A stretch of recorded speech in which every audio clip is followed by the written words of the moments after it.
Hello, everybody, and welcome to Chaotic Neutral Games. I'm here with Kate, Nick, Corinne, and Felicia as we continue with episode 54.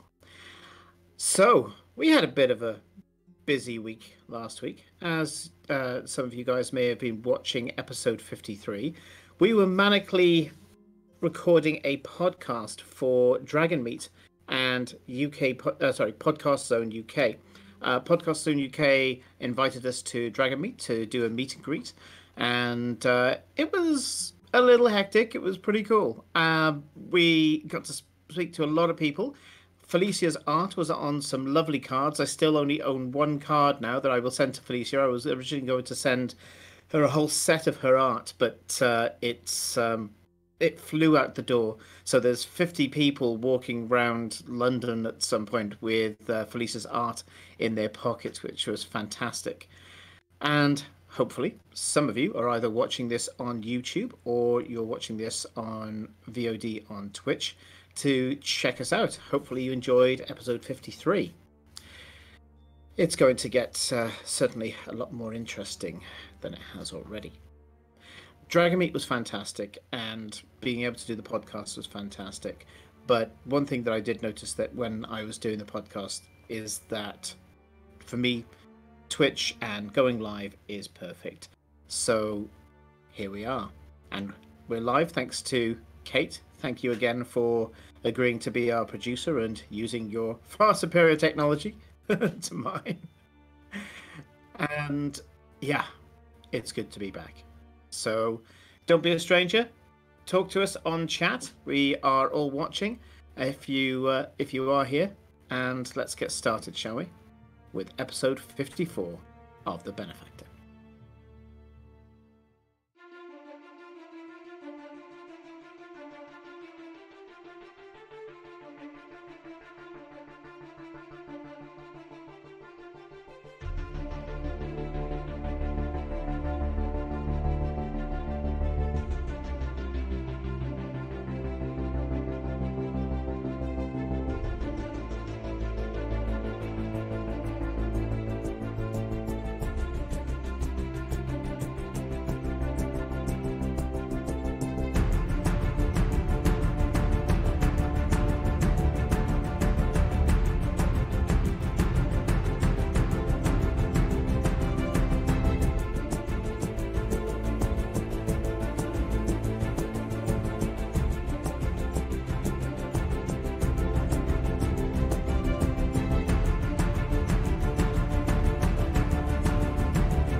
Hello, everybody.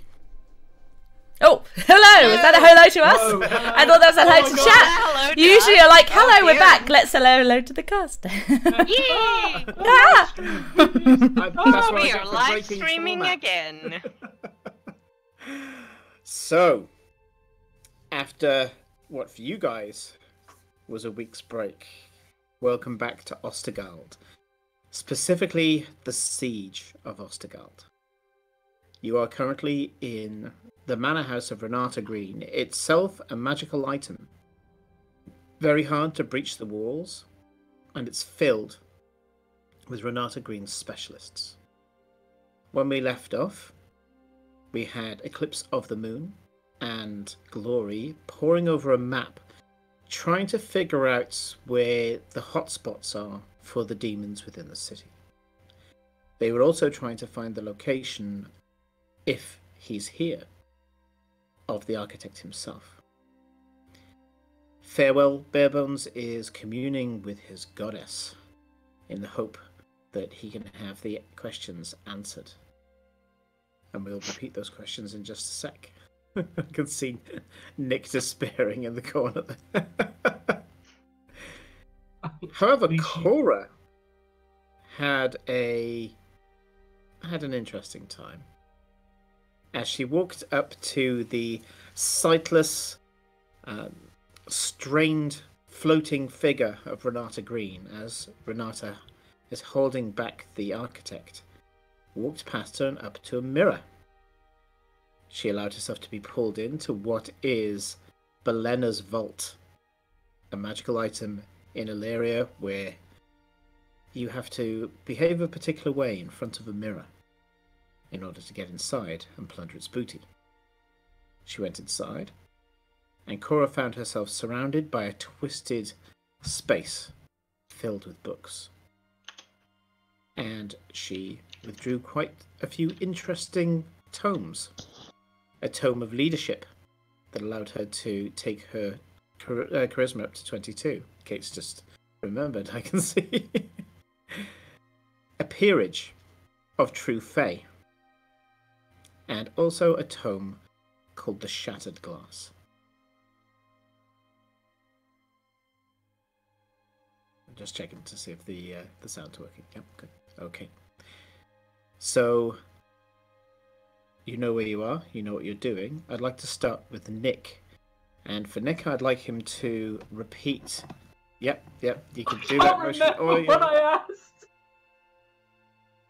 Did no one write it down? I literally, all I wrote down at the end of that session was, why was I stupid enough to ask questions? Why didn't I just sit there like I was doing? So I'm really sorry. I think... didn't write the question.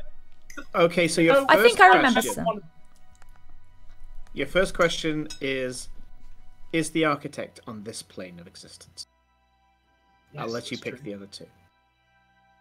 No, didn't we find that out already? Didn't Eclipse and Glory know that? Eclipse. No, that was another thing. But we had 3 really good questions. I know one of them was that. Wasn't there one like, is anyone in this manor working with the architect? Yeah, because that was your a traitor, Felicia. Yeah, Mm-hmm. yeah, that was, and then the third one was my family helping. Right. Okay. See, we can remember stuff if we. So let's get started with those questions, shall we? Farewell. With this tumult around you, you managed to find a place to sit down and connect with the once mortal goddess. Who likes bagels? Canon. You find yourself slipping from this existence, slipping from life, as you step towards the mortal gate, allowing your heart to slow, for your mind to just calm down to a base level of thought. This is a form of true prayer, not of veneration, but an active point of reaching out to she who lies beyond the gate. And as you do so, you feel this spark, this connection. Ask your first question.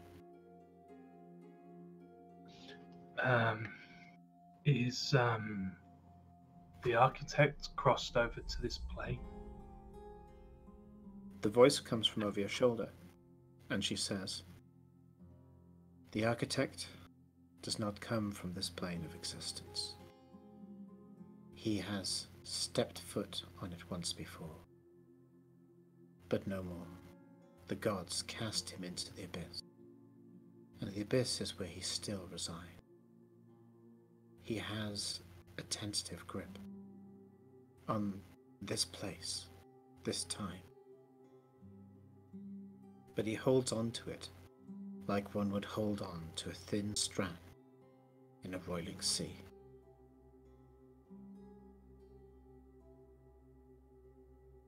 That's good. He sort of looks at Glory, and then sort of like remembers what she said earlier, and goes, "Oh, yeah.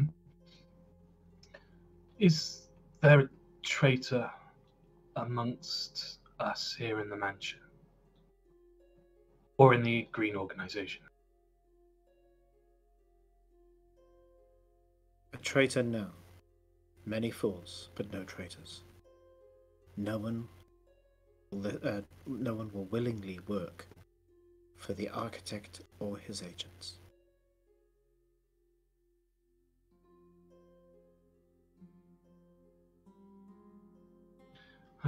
So that kind of suggests that maybe there's unwilling ones. Well, that's worrying.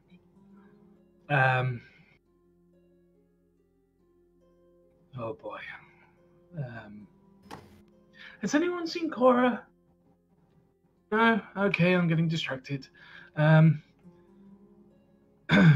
Is my lost family helping the architect in any way? No. Quite the opposite. They would help if they could. They understand the duty that you hold yourself to, and yet they are the ones that need help.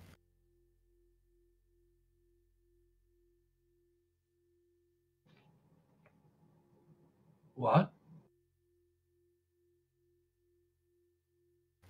You turn around, and all there is behind you is the blackness of.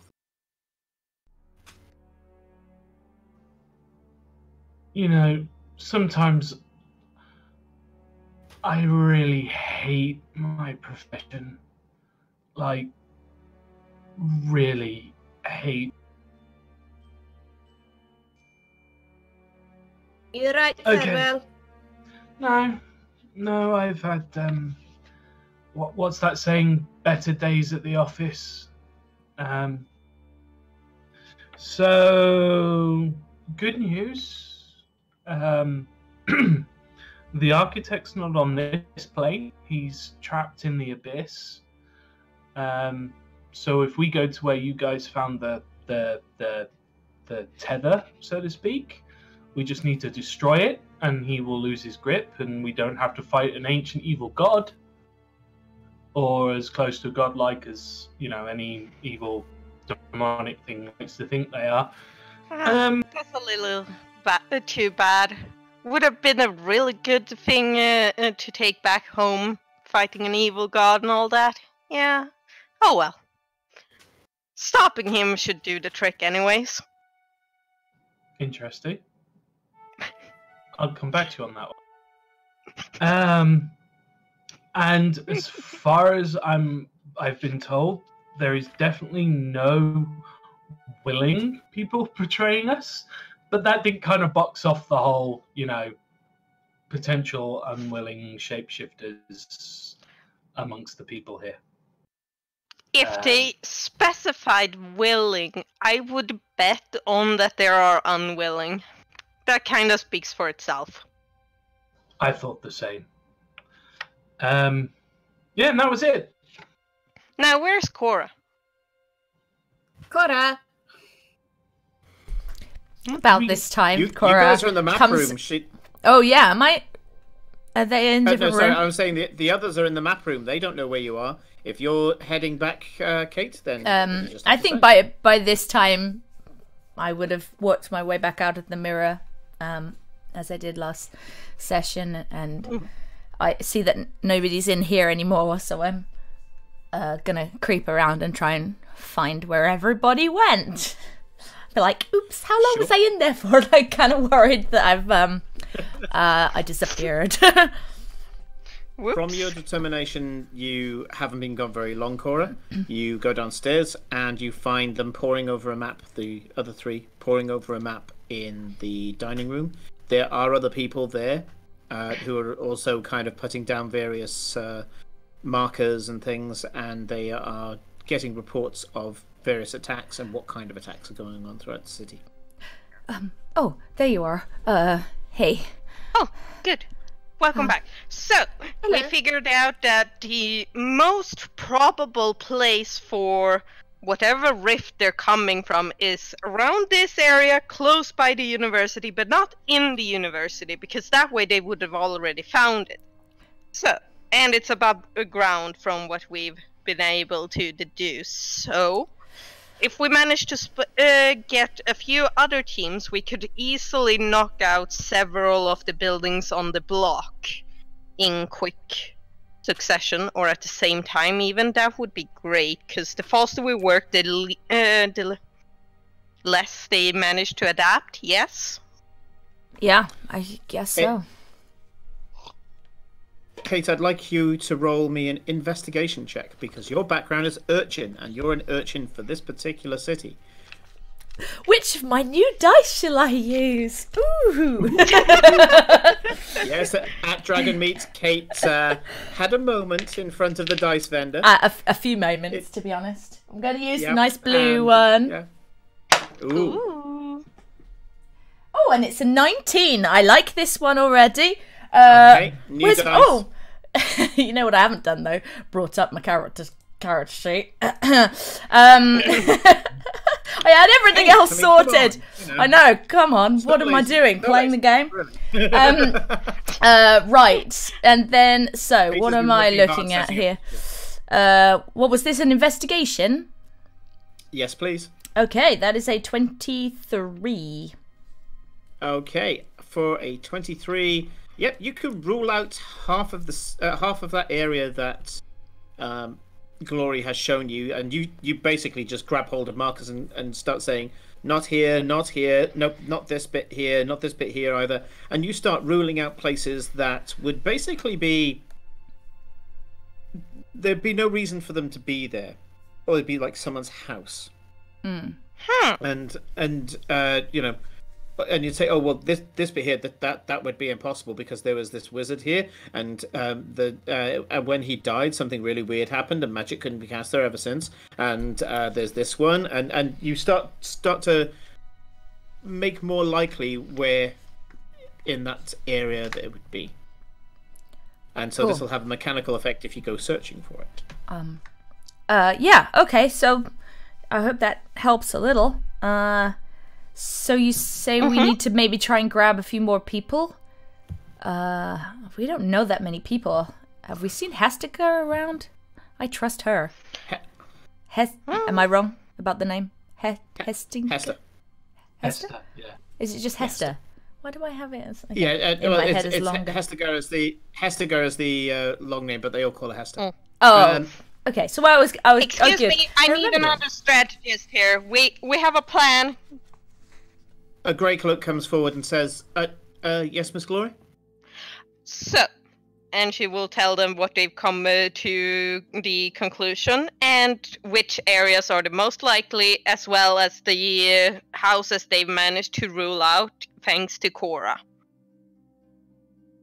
I'm thinking a few different small teams to knock out the different houses in the area at the same time. Gives them less time to adapt. Do we have any teams around this that can help us out? It's not a case of teams. We could get hold of them. It's a case of that area, trying to get to it. You would have to go through so much to get there, and a very small team, say you four sneaking through, maybe, but trying to get sets of teams through there, they'd be slaughtered before they got there. You kind of need a way of punching through. Would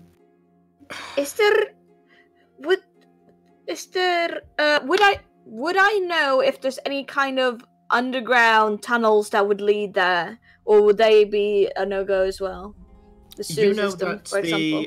The sewer systems, if you remember back to rescuing the Duke's son, the sewer systems are blocked off block by block because the architects of this city weren't idiots. So instead of having a thieves' road underground, you kind of have to pop up, go across, it could be across a street or down a street or something like that, go back down another sewer and carry on your journey. There's no underground thieves' road here. It does connect further down, but by that time it's usually submerged, which is why the Sahuagin and Katoa that you met were able to get around, because they can breathe in that water. As you're looking around, you know that there are some people who know where the sewers have kind of broken into each other and things. People with Cora's trait, for example. Urchins know the ratways around the city, but they are few and far between, and they tend to be just ways to get between districts. You can't just kind of walk around the city as if there's a grid underneath it. But as you're looking around, one of the tacticians goes, I suppose we could speak to Yana and her lot. She was operating somewhere in that area, and referring to Yana is Yana Whitehawk. She's the Primari leader here. By Primari, I refer to barbarians. Yana is the most respected barbarian in the whole of Ostergald. She mostly holds court, I guess, in the taverns of Ostergald. And she and her others and her lot will walk around the city, sampling the taverns of the city, and basically being the biggest badass there. So you don't get much in the way of drunken violence. Well, you do, but it's Yana's drunken violence. So she's kind of a vigilante police force, but to be more accurate, she's just the biggest badass in town, and she is, as a result, a faction leader. So what you're saying is she's hot. For God's sake. She. You've seen Yana. You've seen Yana. White-haired, late 40s, built like a brick shithouse, and it depends on your definition of hot, I guess. She's a bit scarred up. Her nose has been busted a few times, but she's hench as all hell. So, Glory, who do you find that isn't hot? I mean, I don't think we found anyone who you don't. Okay, yeah, but that's half the population, though, that you. Cool. I mean, of the people of the people of the gender that you are attracted to, who has not really rocked your boat? Is this really the conversation we should be having right now? I did meet a hag once. She did not rock my boat. The Grey Cloak looks at Farewell and kind of gives a nod as if to say, this is not the conversation we should be having right now. Right, so where, did you just say, Simon, where we would find Yana? Yana is operating between the university and your current location, but she's just going around the street with a rabble wailing on demons, and even then she's losing numbers, the Grey Cloak will tell you. And if she's already in the area and you can get a hold of her, give her the information of where to target. Maybe they can knock some out by the time we've snuck in. It's gonna take us a little while to get there. We'll try that, but it sounds like we need to get a more cohesive force. Maybe we can convince the Duke's troops to do one great offensive, just one offensive to get to the end. And at that point, a runner comes in and goes, Madam, and walks up to the Grey Cloak, and she goes, what is it? And he hands her a report. She opens it up and goes, Yes, this might be what we're looking for. It's Freetown. Freetown are asking for access to the city. They want to be let in. Apparently the demons that have managed to get through the walls towards Freetown, they've managed to destroy. And they say they've taken no losses. They've mobilized an entire militia. This is signed by Robofathram, and she slaps the the letter down onto the table. And well, what are you waiting for then? Let them in. We need to get there first. I'm pretty sure I speak for, and then at that moment, Olivia Storm turns around the corner and says, Horgan Harness, get ready. You need to go and open those gates. Sure thing. The gate guards have been destroyed. We're ready. What do we do? How do we get there? From us? Means to get there? I would say you probably need to go past the Cordish Trial Forge. That's probably the best route. Here, we'll give you the route on the map. She draws a route through the map and says, for the most part, you should be able to evade most of the high population areas, which is also the high demon areas. What you want to do is get from here, and she draws a route. There's a cluster of resistance here at the Trial Forge. By the way, Olivia, we figured out that most of the energy is coming from this area here, pointing on a map. This is probably where we have the anchor. Yeah, this is probably where we have the anchor, and we need to get there to shut it down. Indeed. I think, yes, this is going to be the plan. Get to the gates, open them up for Robar. If Robar can do what he claims to do, get him to march his people directly to the university. Parade ground, I guess. They can just take the major roads down there. If he has the numbers, and I'll send specialists along, I'll contact Yana myself. We'll get them to pave the route with lots of different tactics. We'll have tricksters, we'll have brute force, we'll have arcanists, we'll have whatever we can get. I think I can get hold of Bloodwind and some of her powdersmiths, and they'll be able to use some of their chemical weapons. Yes, this is what we'll do. We're going to Have we heard of the King of Thieves? No, it's the Queen these days. The Queen has collapsed all the buildings. Apparently, a few of them have always been set up to collapse to create roadblocks. She's turned the entire district into one giant fortress by collapsing buildings around systematically to turn them into rubble pits, minor labyrinths that her people are inside, but anything that tries to get through has to play this deadly game with the thieves. It seems to be working. The only things that can get over to attack them are these flying insect demons. So ruthless.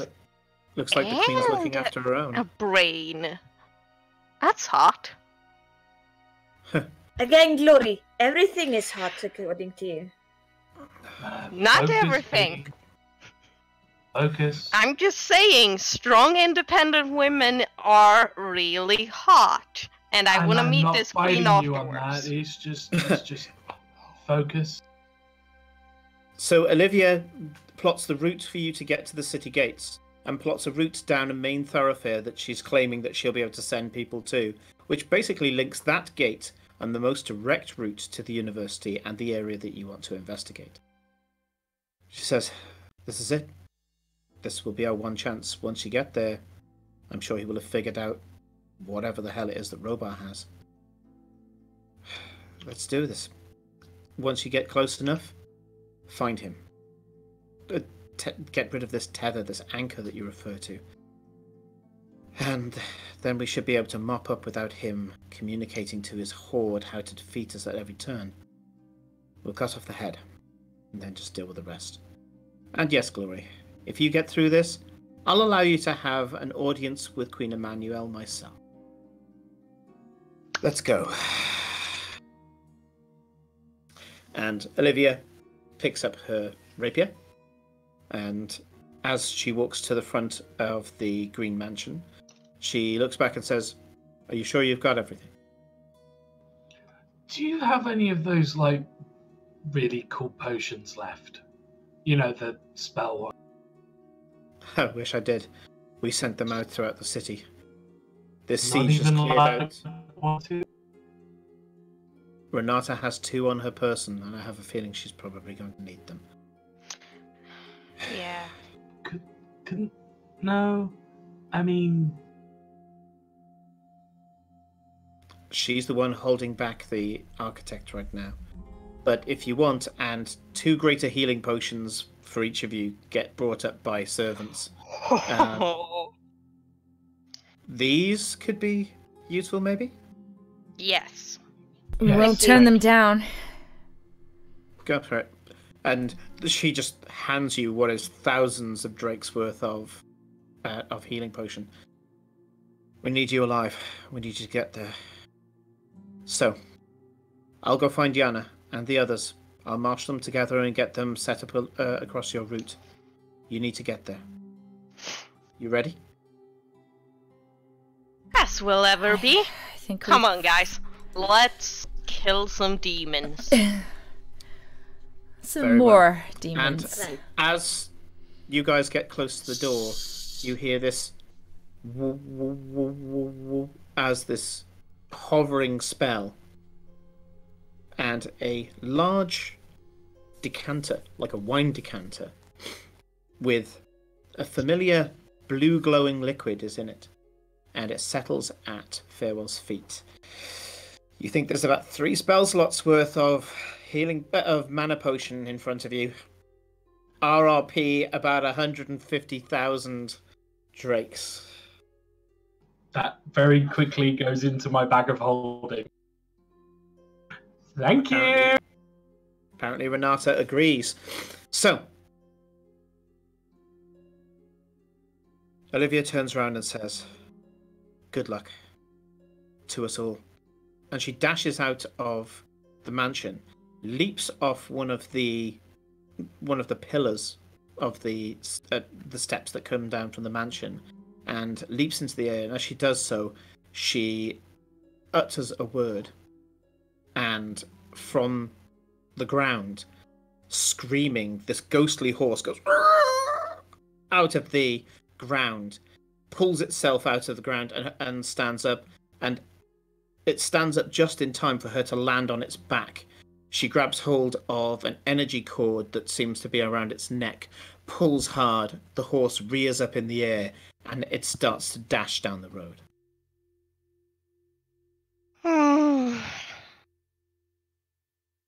Well, from behind you, you hear, "That was a little gift from me. Hello again, Farewell." You turn around, and there's a goblin in a bowler hat. Oh, for fuck's sake. Eric, hello!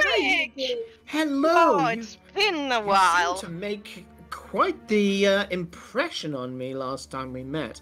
I started doing some investigation, and as I was doing so, some rather interesting events took place, including one very large explosion. Thank you very much for that. You woke me up. But yes, after that, people here were willing to listen a little more. There was somewhat infighting in the city. No longer were they suspecting little old me. I was able to return with my own face, as you can see. And yes, we were able to re-ingratiate ourselves. I've started somewhat of an inquisition within the city.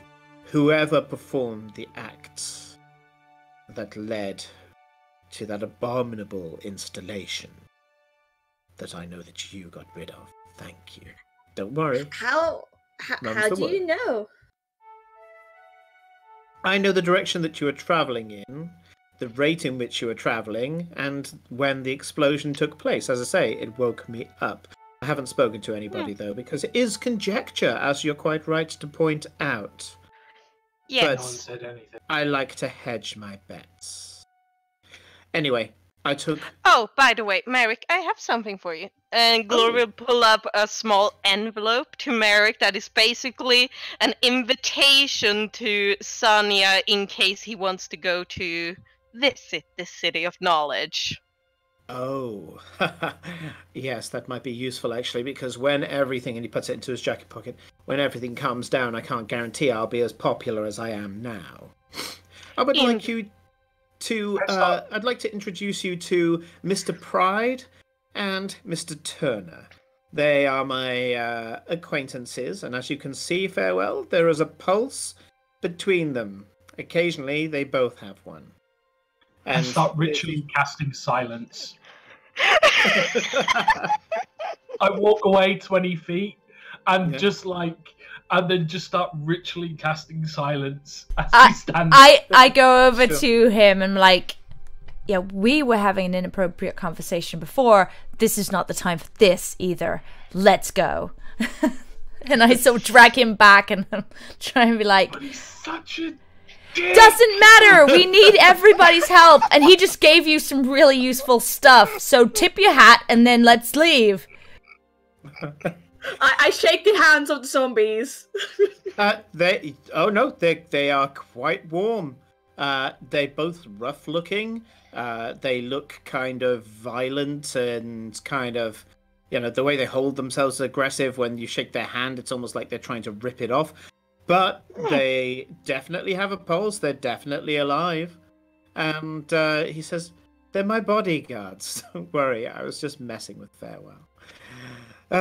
Anyway, I believe that you lot are going off to open the gates. Yes. We should probably leave. Yeah. Now. We should probably try to meet you there. You have a route, I'm sure. We've been given one ourselves. We are going to be flanking you, I think, working on a parallel path, making sure that you get there. And don't worry, my gentlemen here have hidden talent. And at that point, there's a low, throaty growl from Mr. Turner and Mr. Pride. It's the type of growl that makes your knees turn to jelly. And he goes, you find such wonderful people in the countryside. Come on, gentlemen, come on. And also, Simon, is there a pink tiefling anywhere close to Merrick? No. It's she's not in this world yet. At some point, I'm sure I'll put her in, but no. So yeah, he walks off with these two large hirsute gentlemen, and they seem to have no problem. A goblin and two men. The two men have no weapons, even though they're the bodyguards, and they just walk off down the road. Yes, I will not question that. He knows what he's doing. Let's go kill some stuff. Okay, who are we following? I'm hot, I'm bothered, and there are not enough women here. Oh so God, we lead need to on. kill something. I can't remember. Are we following someone? What are we waiting on? No, we've got a route. You can head off. So, right. I'm not going to bring up the map or anything like that. I'm not going to bring up the city map. But you are currently in the Royal Quarter. You're going to have to walk through the Industrial Quarter and kind of the center of the city, the large ground that's in the middle of the city. And as you do so, you're going to be avoiding certain areas. There is one particular area that you're going to be going through, and there's the Trialforge district. So that's the area that's dedicated to Cord. It has barracks there. It has training schools in all the different martial arts. There's a monastery there to a form of hand-to-hand martial arts. And it is a place where the Cordish soldiers, in fact, all soldiers, before they go off to war, will pay obeisance to Cord, even if Cord is not their primary god. There are times, I'm sure, that even Farewell, if he knew that he was going off to do ministrations in battle, would go and speak to the Lord of Storms, just to pay a small homage, because all the Dawn Gods do work together. He might not, who knows, but it's something that means that you can get a blessing to get to help you out if you're going into war. So, first of all, I'm going to see how well you guys get through the streets. Now, I'm not going to do minor combat after minor combat after combat. I'm going to get you guys to roll, and I'm going to apply some damage that I would think occurs during your travels. Okay. Sounds fair. So there are ways of getting through the city. You can use stealth. You can use athletics, so you're literally running from place to place. You can use acrobatics, same thing. There are other things that you could use as well. I'm not going to list them all, but if you have something that you would like to suggest, then you can do so.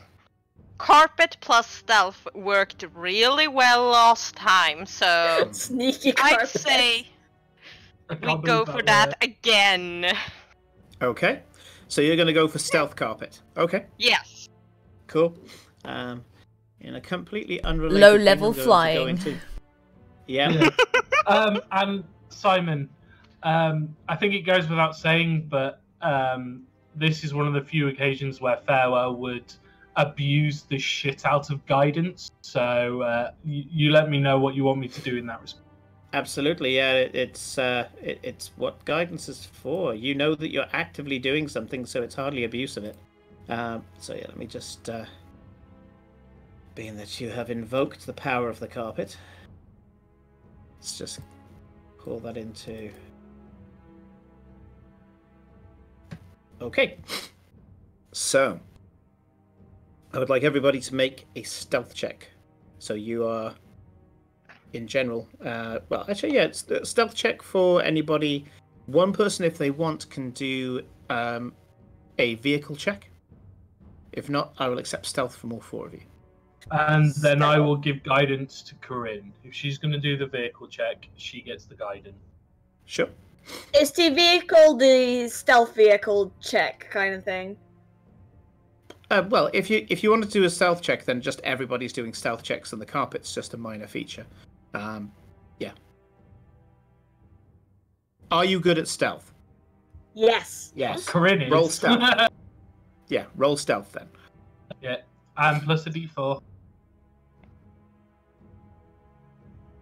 Okay, so everybody roll for stealth? Mm-hmm. Not just Corinne? Yeah.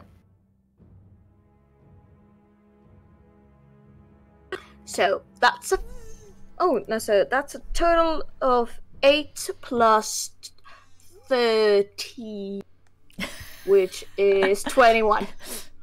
Including your d4? I thought you said plus 30. Including your d4? Yeah, including my d4. I rolled a 5 plus 3 and then plus 13. Okay. Well, good thing you have such good stealth. Okay. 19 for me. Yep. 19 for me too. Okay. You managed to get through most of this by ducking and weaving out the way of demons. You know that there's going to be something that will be able to help you at the end of this. So you have no problem leaving these things behind unharmed. You only get to the Trial Forge area. There's a set of whispers that starts to appear in your head. Oh And no. You recognize the whispers in your head as Inquisitors. The Inquisitors are doing something to mess with you. You're not entirely sure what. And you can feel that the Trollforge district is where Wait. Do I hear the whispers with my tiara? Yes, you do. They aren't trying to control your mind. But you can hear them because it's a symptom of the spell they're doing. Otherwise, it would actually be detrimental for you not to hear them. So your tiara doesn't block it because it's not an attack. Mm-hmm. You guys don't even need to do an Arcana check. What they're trying to do, these 4 in particular Inquisitors, are trying to find one of you. And that's where you can feel the whispers all around you. It's not entering your head, although it feels like it. It's almost as if there's a loudspeaker on each side of you. So there's like 4 loudspeakers around you, and they're whispering. But instead of it going in through your ears, it's going in through your head. It's not an attack. If it was, then you would have some protection against that, Glory. But they seem to be going for you. You don't know which one of you. If you would like to try and find out which one of you, I will allow one of you to make a empathy check. And what does that roll under? Yeah. Insight. What would that actually be? Oh, sorry, insight. Right. Farewell. I mean, I think it's farewell anyway. They've been after farewell for a long time. Okay, and I will guide myself. So that's 16 plus 9, so that's 25. Sure. You focus for a moment, Farewell, as between Cora and Eclipse, they're banking this carpet through the streets, low-flying, and you start to pull one set of whispers out of the cacophony of whispers. And when you hear it, you're there saying, of course, it's one of those days. Because they're there saying, he's here, find him. Farewell Barebones, find him. He's here, he has the key. Ah. They're trying to lock onto you. I shouldn't have come. Wait. Farewell. Yeah. Don't you have a new shiny magical arm thing too? Yeah, but that's only good if people try to charm me. It doesn't block thoughts. Only charm effects. Sad. Yeah. You know the location. You could just go there and take them out. We do the mission. If necessary. We've got to let the others in, then we can come back and take this out. We need reinforcements, and if they're blocked behind the wall, they can't help. How long would it take us to go around them? Because they're kind of, and he just sort of points in front of the carpet. They're sort of over there. Farewell, you have a map with the route you're supposed to be going in. They are, for all intents and purposes, on the route. They're in the Charl Forge. Well, can we spare a minute? Probably. It feels like a distraction. It definitely is. Or a trap. They're calling out to have you come to them. Yeah, and to use our abilities and to drain us of strength and to make us weaker. I suppose. Eclipse, you've got that look about that you've just had a thought. Or are you agreeing? No, I was waving at the DM saying, "Oh, no more attrition encounters for us, DM." Fair enough. How hard would it be to detour slightly to just skip them? I mean, would it be more than just a block we would have to traverse around? We just need to avoid their direct eye line, right? They're not the only ones looking for him. They're everywhere. Taking these ones out won't stop the problem.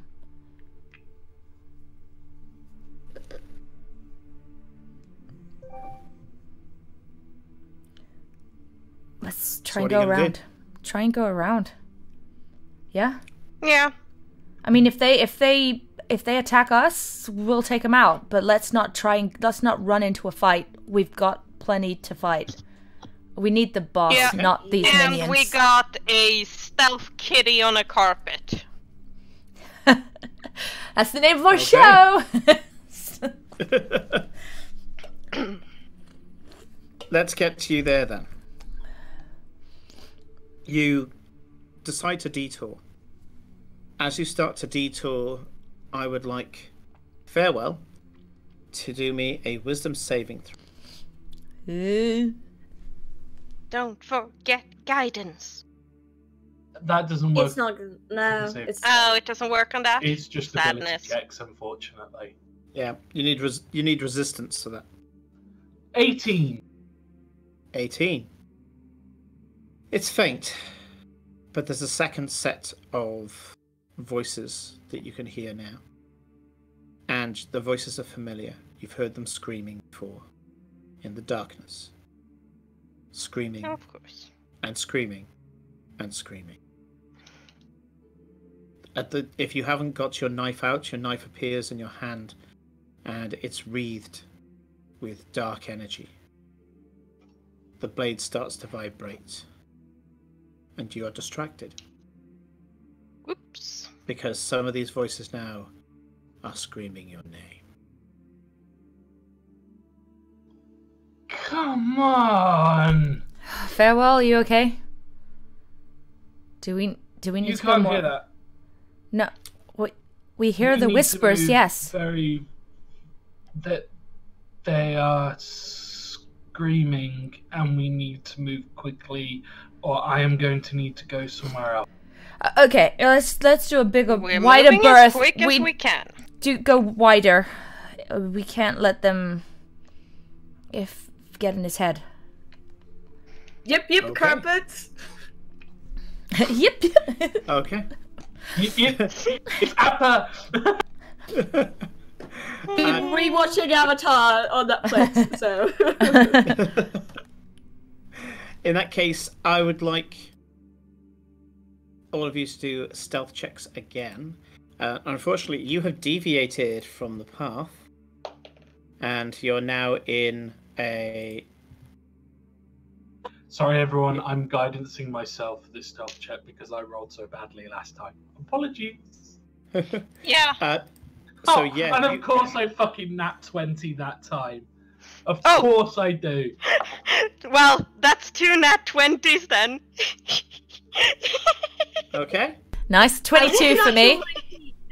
So 19. 22. And natural 9. Whatever. That's gonna be crazy. Yeah. Yeah. So 19 plus 13, 32. Yes. 23. So a 22, 2 nat 20s, and whatever insane number Karin has. Okay. 32. Are You we find very yourself- stealthed? You are very, very stealthed. There is one part where it gets a little bit hairy, which is why the DC was actually very high, but you guys nailed it. And that is that you start to hear this weird drumming noise. And it gets closer and closer, and as it does so, you start to feel a little dizzy. And so they don't know that you're there, but they're kind of hunting you regardless. And I would like you to do me... Let me just check. Being that you've gone past one encounter. No? That's good by me. I would like everybody to make me a Constitution saving. Is this my sound cue, Simon, out of interest? No. Okay, just checking. That's 20 for farewell. 25. Sure.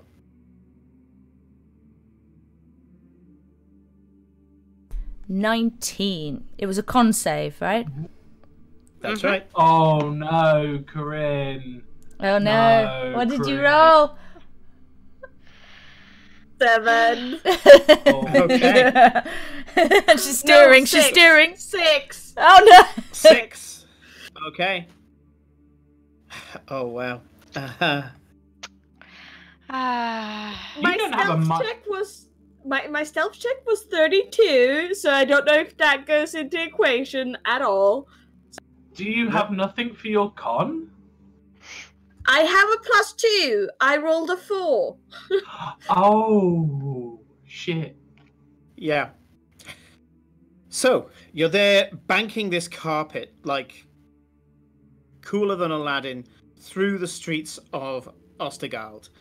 And this strange droning sound, this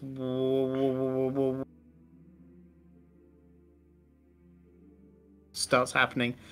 You guys start to feel a little heady, a little sick to your stomach, but you kind of shake it off. And it's at that point that Eclipse of the Moon just falls flat on the carpet. Boom. Completely unconscious. What? Oh. What Shit. do we need to roll to I grab react her, by taking control drag her over the carpet?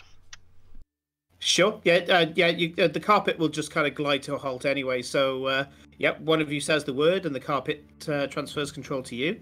What do you do, Phil? I immediately further out to find out what's gone wrong here. Okay. Do me a religion check. I was hoping you were going to say medicine, then get a little bit more in medicine. Still not bad. That's a natural 18 on the dice plus 7, so that's 25? Yes? Yes, 25, yes. Oh, I can do maths. You remember something about the Chasme. The Chasme have an effect called drone. And I'll read it straight from the stat block. The Chasme produces a horrid droning sound to which demons are immune. Any other creature that starts the turn within 30 foot of the Chasme must succeed on a DC 12 Constitution saving throw or fall unconscious for 10 minutes. Oh, frick. And I look around. If we knew about these creatures, didn't we? You're currently in the middle of dodging them. So you weaving through the streets, you're avoiding being seen by the Chasme that are flying overhead in patrols. If you remember, they were the. But we got too close to one, I guess. Then they are actively trying to find you. It seems to be that after a bunch of Inquisitors were droning out, not droning out, but chanting out Farewell's name, and saying we must find Farewell Barebones, and it seems to be that the demons in the city are mobilized to trying to find you. Why? You don't know, but they seem to find you important. And these Chasme seem to be doing... You're not sure. Actually, it's a really good score that Farewell had. Farewell, you're assuming that these Chasme are just flying backwards and forwards across the city, making the droning sound, in the hope that they will find you guys kind of suddenly just stumbling out unconscious from an alleyway or out of a tree or whatever. Should we block our ears?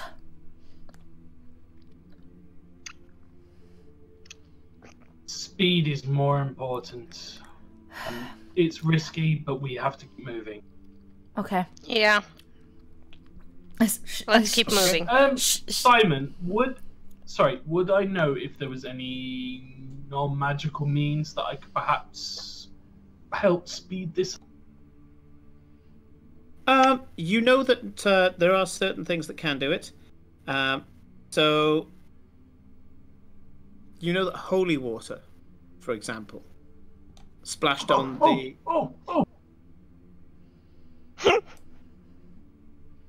You have that. I actually have holy water! Yep. With the check that you had, you know that splashing Eclipse with holy water, despite the fact you'll piss her off because you're splashing a cat with water, will... that'll wake her up straight off the bat. Yeah. Okay, cool. I do that then. I take my flask of holy water out, I unscrew the top, and I very gently sprinkle some over her sort of head. Corinne, your character wakes up. You're feeling slightly sick and slightly damp, but other than that, you're fine. You just passed out for a second. What happened? What happened? Is everyone all right? Yeah. Demonic bugs basically cause you to pass out. Just take it easy. Okay, how far out are we, Simon? Yes. You are basically one check away from getting there. Oh, nice. Well, the reason why I ask is rather mercenary, because a 10-minute ritual spell that I can do, I think, I can touch water, and one vial of water becomes holy water. And so I've got mine, because I imagine you said splashing it, so I don't think I've used all of it. I would wonder if I actually had enough time. Oh no, it's an hour plus 10 minutes, ignore me. There's no way I've got that much time. Yeah. Sorry, I misread that. Do also, other people? You need powdered silver, if I remember correctly. I have an arcane focus. People are close to the Cord's temple. Like anyone close to a temple, I'll just get them to gather it if they don't know already. Yeah. Just pass the word on. Send that message out. Yeah. I'd rather not spend the spell slots sending messages. So No. When we see people, we'll tell them. And yes, wait, we have these. We might as well use them for this. A quick message shouldn't be... They might know it already anyway, but... Yeah. You knew it. Someone else will know it. But, Yeah, we just send a quick message back to the people in the mansion. Yeah. Okay. A message to on Olivia. A safe line. Well, what's a safe line? I use my green symbol to message Olivia and say, holy water, droning, helps. Do you understand? It doesn't go to her because you got assigned a secure line to an operator, if you remember. But the operator does say, holy water with the droning. Okay, good to know. It wakes people up. Gather it. Okay. Good to know. We'll make sure that it's handed out. You carry on. I would like one final set of checks, please. Oh? What checks? Is it stealth again? Collective stealth. I assume we're back on the original route now because it was a quick diversion. Ooh, natural 20! This is now my stealth die. This isn't my new die either, but I went for the white ghostly die for stealth. So actually, sorry, that just makes it a 26 actually. My stealth's pretty good. Wow. Okay. Oh, wow. 21 for farewell. Good. 18. And 1 billion. So yeah, Cora has some rogue in her, really. The cat has just disappeared. Yeah, we're like, she collapsed and now we've lost her. Oh, damn it. Press the button. 24. 24. Okay. Between you all, you just about manage with the final check.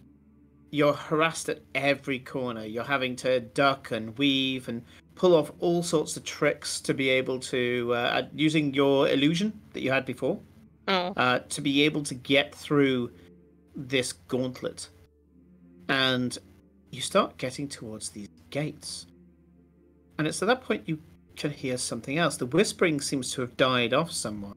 Although, farewell, you can still hear at the edge of her consciousness people screaming your name. And also you can't put away the knife at the moment.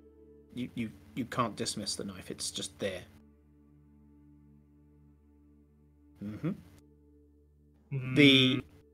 If you try to throw it, by the way, it'll just snap back into your hand. It seems to be acting differently. But as you get to the gates, there's this something else, this kind of boom, boom, boom, boom, boom. Kind of maybe war drums. And as you get closer, it turns into a rhythm. Boom, boom, boom, boom, boom. Ting, ting, boom. I've got a feeling mean. Is that the Freetown people doing the music? It doesn't sound 100% like music. It's a bit of a cacophony. You can't distinguish any one instrument except maybe I don't know. Is it maybe a drum or a set of drums? And yeah, it's as you get closer. As you get closer to the gates, you can hear that the people outside, the people of Freetown, they must be banging on the gates or something like that. But there must be some sort of war drums going on as well. And you start to hear crackling in the back of your head as someone's trying to get through to you on your badges, and you can hear something saying, "Organization, gates," and then it cuts out completely. But you know where you're going now. You can hear it because there's just this boom, boom, boom, boom. You're hearing parts of music. And Kate, if you haven't got it playing, this is the cue. I hope this music works for this occasion. We'll find out.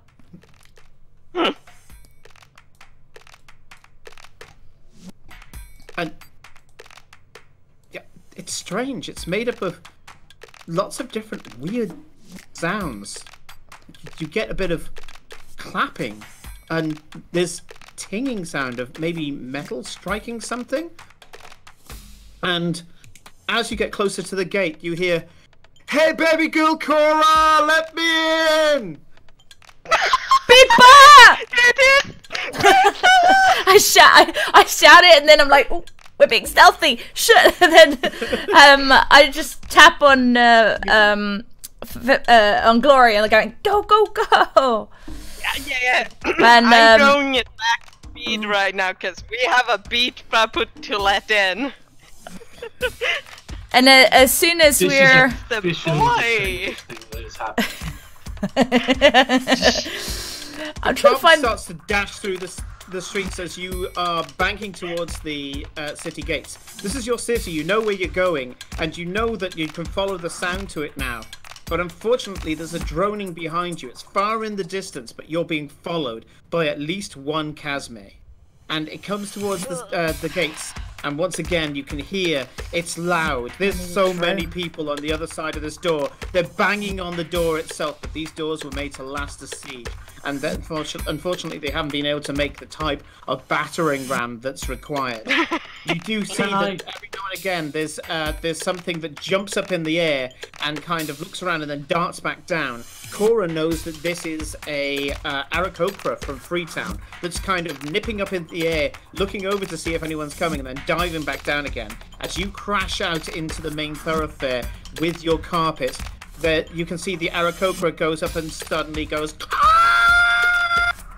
and comes back down again, highlighting everybody who, alarming everybody down below that someone's here to open the gates. And you hear, "Get ready, everybody!" And there's a huge roar from behind the gates as the whole of Freetown apparently is standing, waiting to be let in. I'd like everybody to go to roll 20. What the fuck just happened? It's the boy!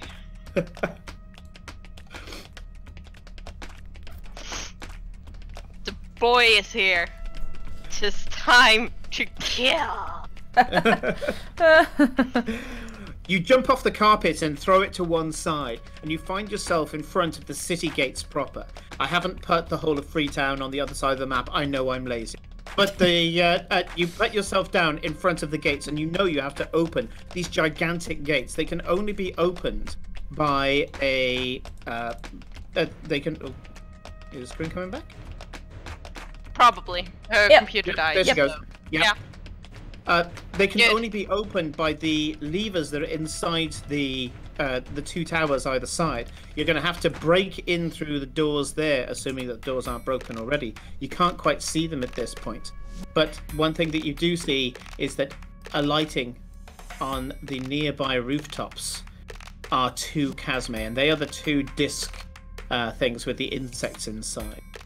And apparating near you as well are two Inquisitors. You're going to have to open these doors whilst the Casme and the Inquisitors are there. However, you do hear one thing as you're about to go into initiative. You do hear one thing from behind the gates, and that's not just Beatba, but a bunch of other people shouting in unison as if he said 1, 2, 3. You can do it! And everybody take a bardic inspiration. Which one? Is that a what a D8. dice? D8 bardic inspiration. Simon. So I was gonna say. I have a couple of questions. But... I was gonna say, if we need to get to the levers that are on top of these towers, what I can do, I can just.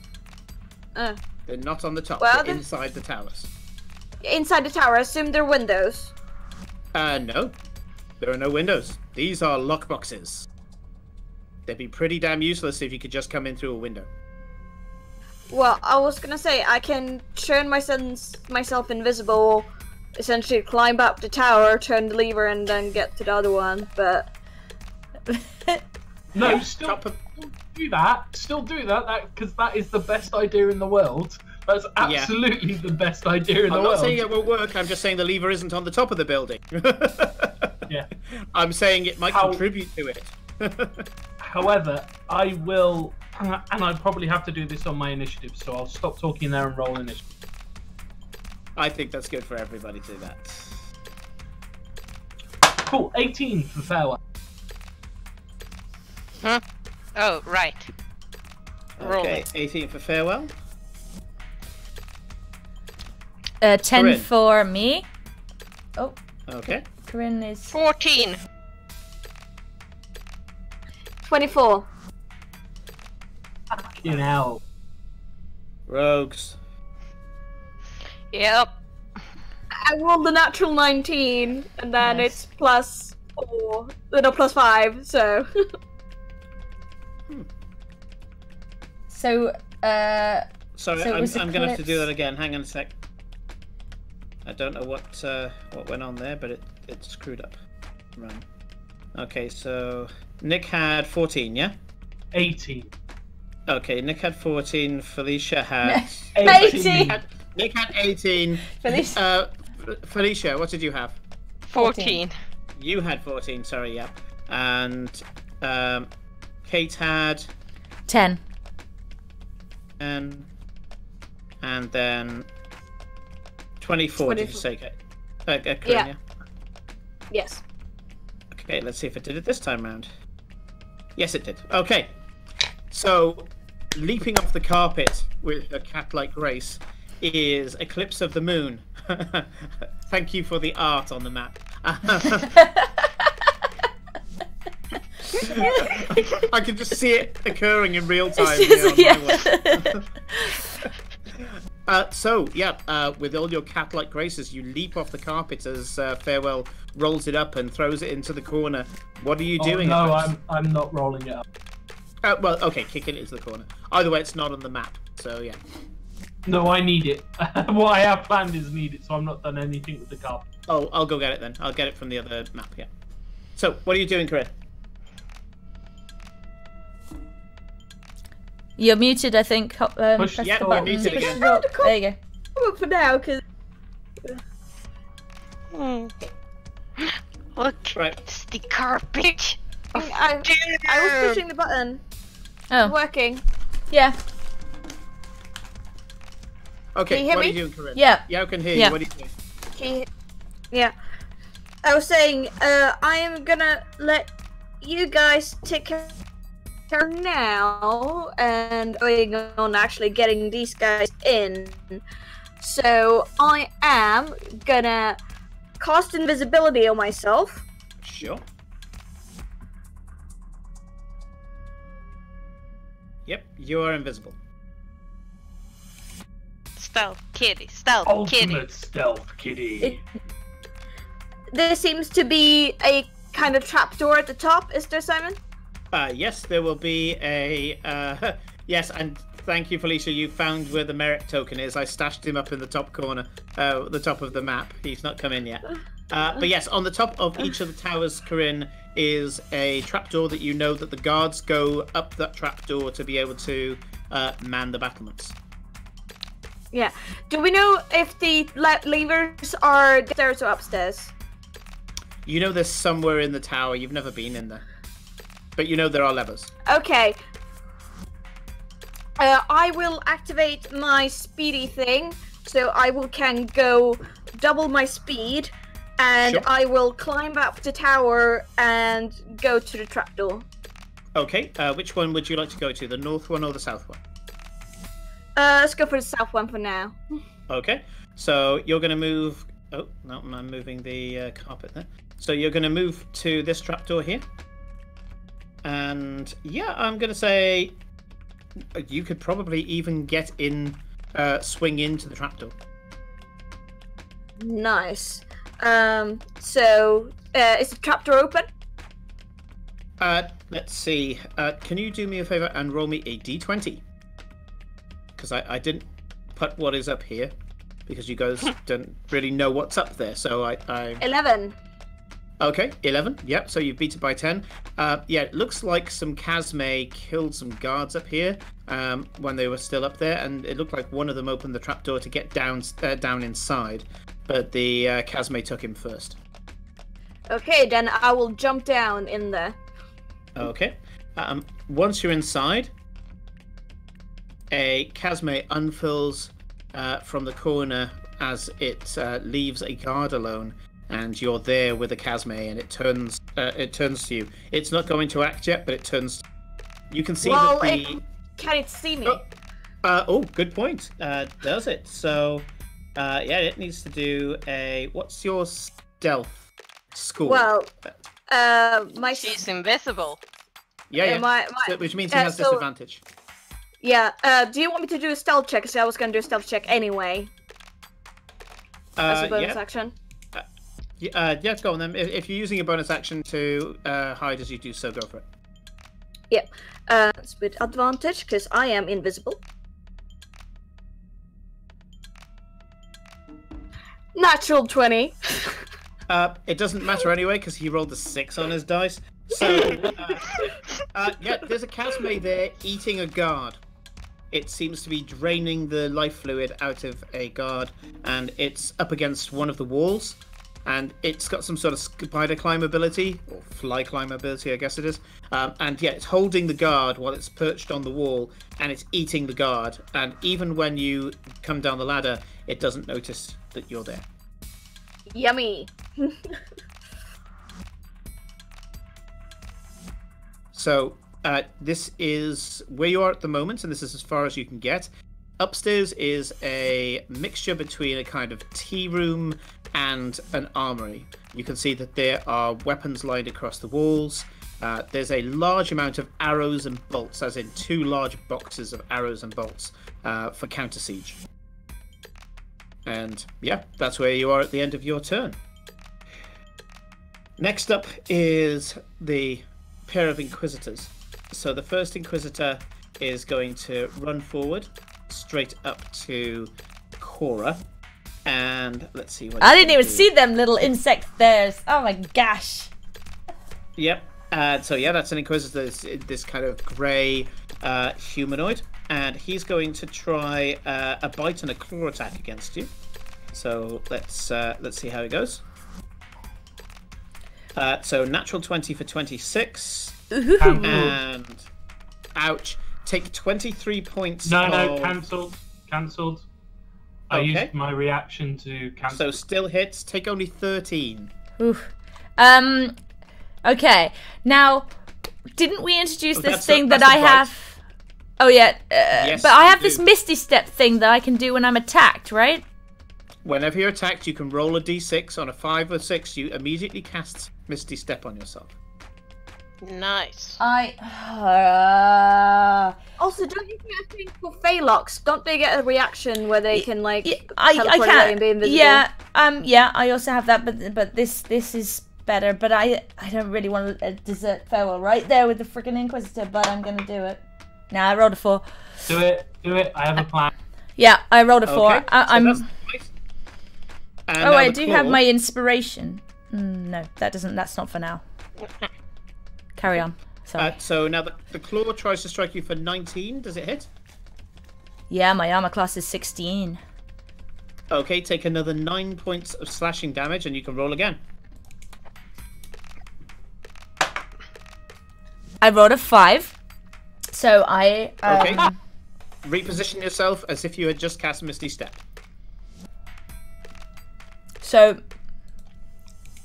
I do sorry, can I quickly just ask, do I have an idea of how these gates open, and do I think that someone needs to be in operating each tower to lift or open these gates.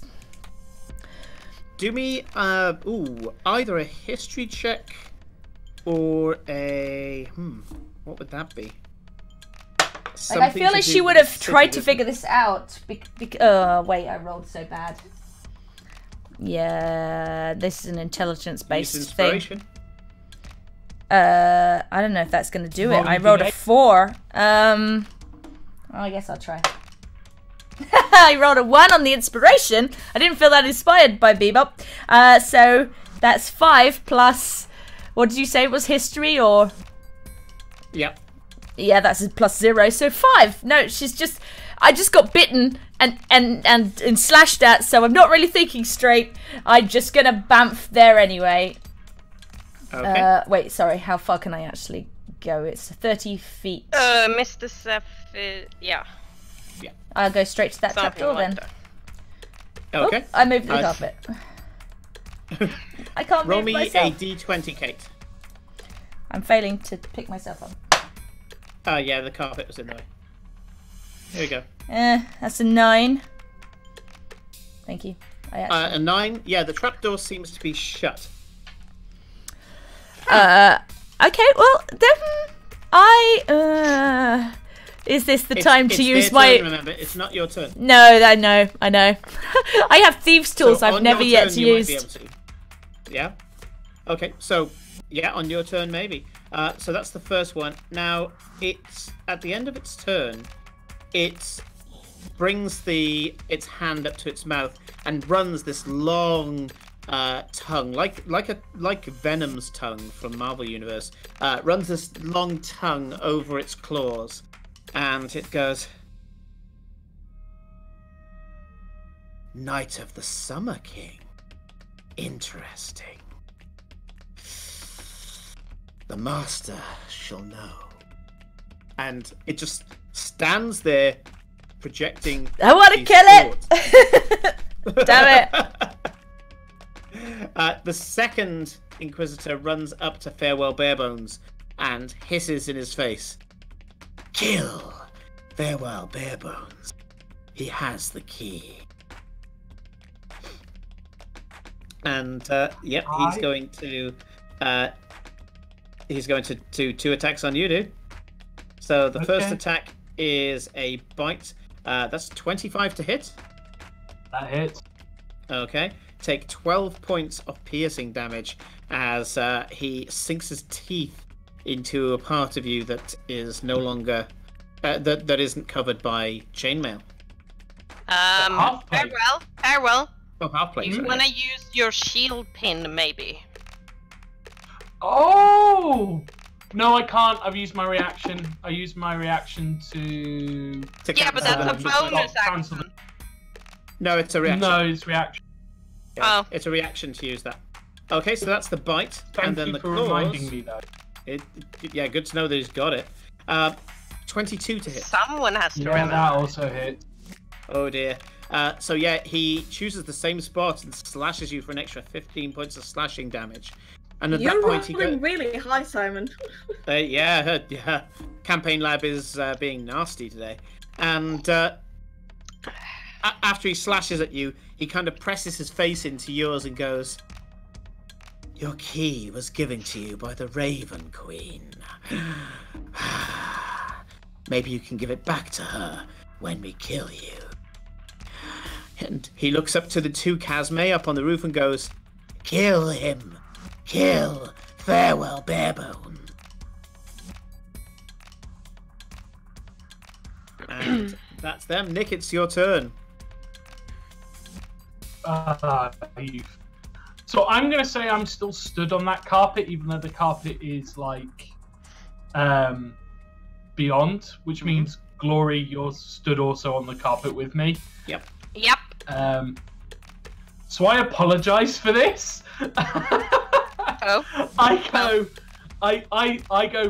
I say pride, and as the carpet lifts off the floor, I take the knife, I slash above up my head, there's a rift using it that's big enough to fit me and the carpet through, shoot through the rift, and I want to pop out 60 feet across and above the crowd of other people. Across the wall. Oh, okay. Yeah, I am very up for this. So yeah, I'm so sorry because I've just effectively taken Felicia out of a fight, and I'm really, really sorry for that. Hey, she'll find a way to get back in it. Yep. Oh, well, yeah. you can be high enough. To be Farewell, fair, Yeah. Farewell, I am a ranged fighter, so I don't mind. Okay, that's cool.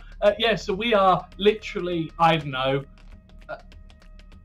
60 feet across the wall and about 60 feet up. Sure, you can see over the wall. So yeah, you're up quite high. So yeah, you can see over the gate, and yeah, the two Inquisitors. It's gonna be really hard to get hold of them now. And as you appear in this big, black tear, this black scar in the air, the scar opens up. You pass through. The scar closes again immediately afterwards, and there's just you two stood there on a carpet. This is the biggest dramatic entrance that could possibly be, and also the people of Freetown know you as one of their own, and there's just this huge cheer. It's like, farewell, farewell, farewell. They can't see Cora anywhere, and they don't know Glory that well, but they know you, and they're just chanting your name. And can I, for a bonus action, chug a potion? Let's see. You moved because you did the scar and then you moved the.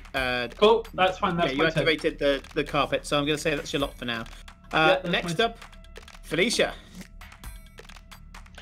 Well, let's see how impervious they are to acid. Sure. Yeah, I knew that was coming. Oh, this is gonna be fun. Okay. You don't know what you've done. Let's start with an acid ball.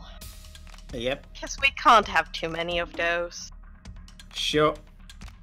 Draw me an area of effect. Yes, I'm just gonna open that up because I haven't opened my file with my own. Let's see, 20 radius there. So how much is 20 if I hit in the middle of those two? Oh, I hit those guys. Oh, yeah, you pretty much filled that area. Yeah. Yeah. And there's nobody there. Yes. It's as almost as if my plan of saving my own hide benefited others. I think that's approximately 20. And then I can move it like that. Yep. Let's see how good I was at this. Oh yeah, that's 21, so almost perfect. That works, yep. And that should have loaded in my thingy. There we go. Acid ball. I need to do Constitution saving throws, yep. Each creature in a 20-foot radius must make a Constitution saving throw. Okay. So I've got an 18, a 19, a 6, and a 16. 5, 6, 7. I imagine a DC 18 like the rest of us. So. No. Yes, 18. So okay. The 19 is the only one that saves. The 19 is the only one that passes. Sorry, the 18 and the 19 pass. The other two fail. So it's the two Casmes that fail, and it's the two Inquisitors that pass. Oh, hang on. This is a magical effect. Let me read something. Let's see. Magical resistance. They have advantage on saving throws against spells and other magical effects. Okay, so those two pass anyway. Do the Casme have that? Magical resistance, yes. So I do need to roll with advantage for the two Casme. A sec. Okay.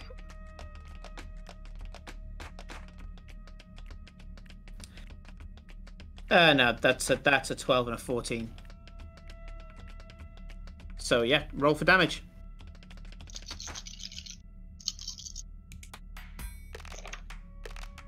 Oh, that's a nice spread. Okay, so that's 20. That's 20,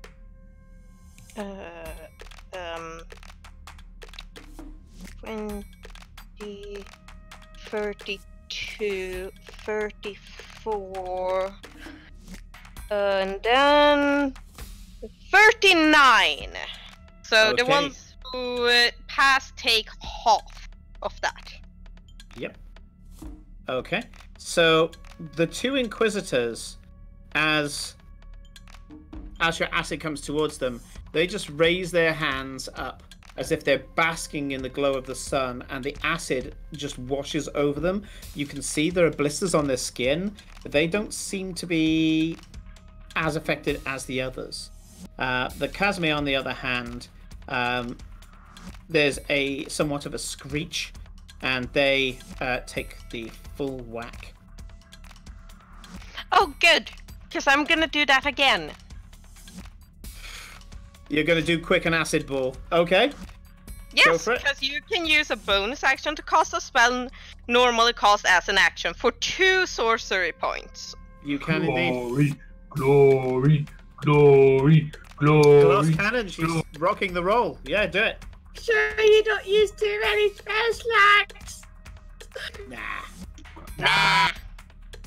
It's because rather than letting me have the potion for like healing, she's gonna be like, give me that back as I need to DPS. Yes. But yes, do DC 18 Constitution saving throws again. There we go. So all of these with advantage, but that didn't help one of them last time.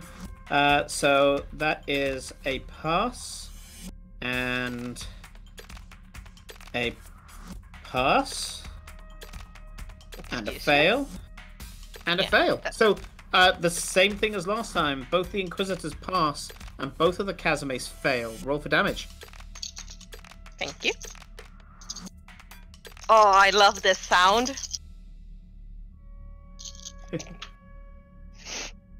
This music is strangely growing on me. It's very infectious. I've been listening to it since Kate sent it to me, and I was like, "Yep, this is what I want. This is my jam." Yep. 12, 20. Two separate tracks, but they both are cool. 34, 35, 40. Okay.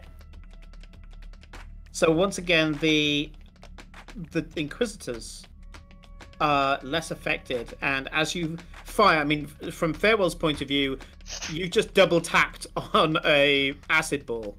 Yeah. So instead of just throwing an acid ball, she's just gone pum pum, and there's just been these two simultaneous conflagration. Well, it's not conflagrations. It's mist. Just these plumes of mist firing out in every direction. And you can see, the first one they kind of take it, and the second one there's more blistering that occurs on the second one, but they seem to be taking it in their stride. The Kazume, on the other hand, the Kazume do not, and they are currently writhing round on the top of the rooftop. Okay. Yeah, because the thing is, like, even if those two manage to resist the damage, I am basically doing damage to 4 enemies at once, so... Yeah. The amount of DPS in the end you just hit triple figures, at least. Yeah. The Cashmere just took 79 damage each, so, you know... Yeah. Potentially, yeah. So, that's your turn, Felicia, and what a turn it was. As Kryn says, you're pretty sure that those Kazme have taken 79 damage each, so you didn't just go into triple figures, you went into high triple figures. Well, not high triple figures, but you went well past 100, but at the hundreds, put it that way. Kryn convinced me not to use any good spell slots last time, and look where that got us, so... Now it's my time to shine.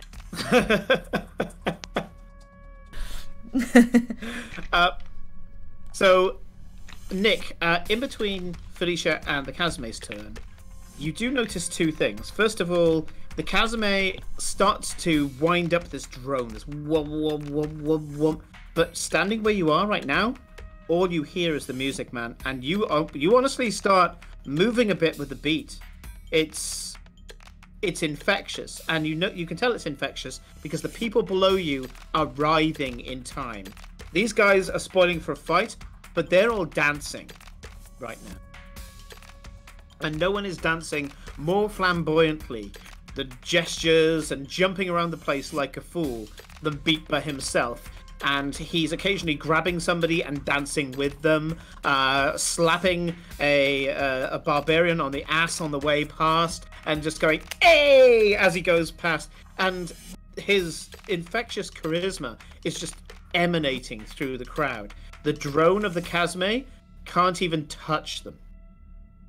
So the Kazume, heavily damaged. You can see that their wings are now stunted and vestigial with all this acid burning them. Their carapaces are not just showing signs of wear, but you can see giant holes, and there's ichor coming out of their bodies.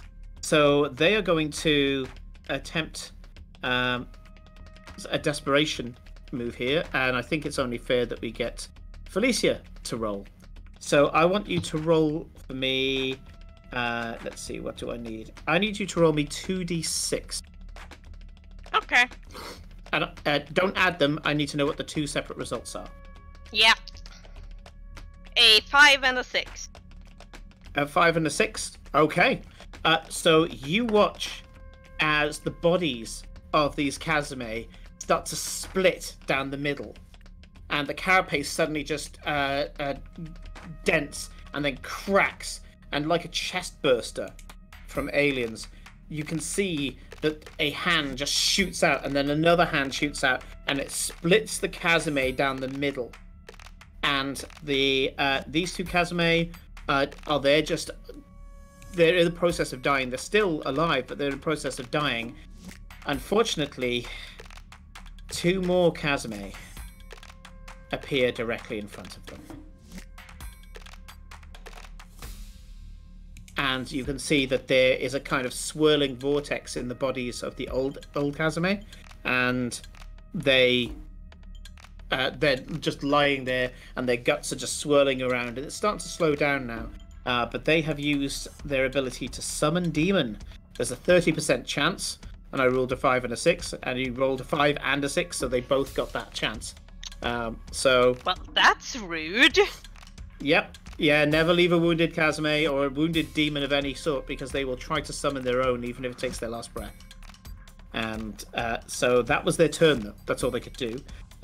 So I'm going to add monster, and I want to add 2 more Kazume. Campaign lab is awesome. There we go. So that's those guys. Kate, what are you doing? You are currently on top of the... Yeah. So I pull at the trapdoor and it's locked. Yes, it is. And this gate looks far too strong to blast through. Cloak! Thank you, Better Pigeon. That's good call. The gate does just look too powerful to blast through with any eldritch blasts and stuff. You can see that the if the whole of Freetown banging on this gate isn't going to open it, it's probably got some sort of magical defense, and you need to open this thing. I am using my cloak because I remembered. No meta pigeons here. I'm gonna bump through the trapdoor and try. Not sure what's through here. Trying to bump through and grab some sort of ladder so that I don't potentially plummet 30 feet or whatever might happen. But yeah, that's what I'm doing. Okay. In that case, just give me a straight acrobatics check.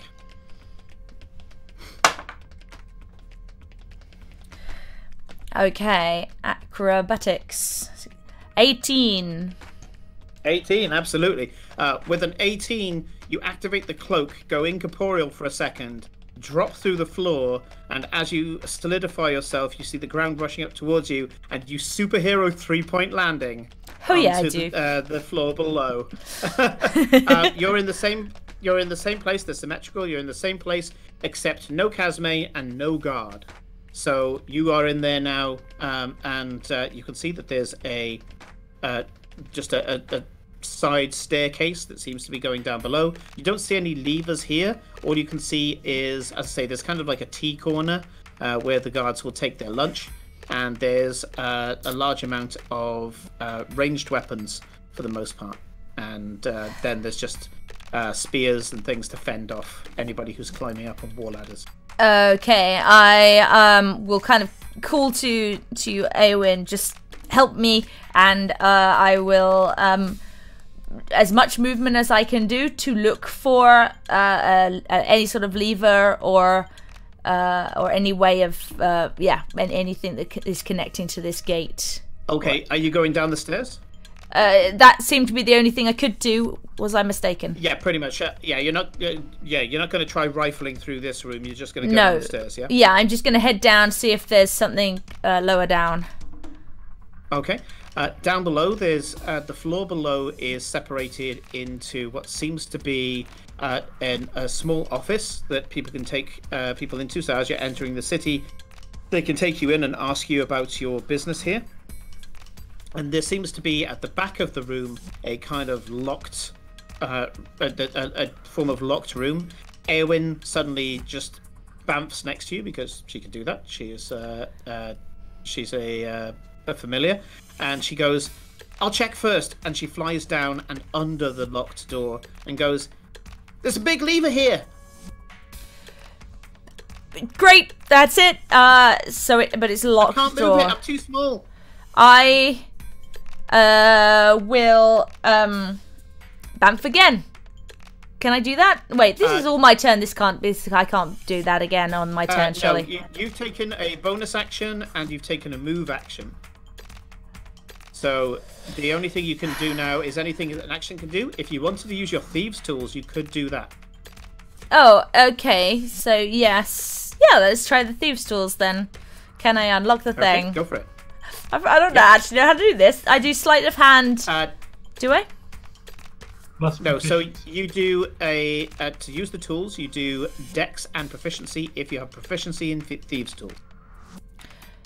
I mean, it's listed as tools, which says proficiency in languages. Yeah, I do. I mean, she's very roguelike.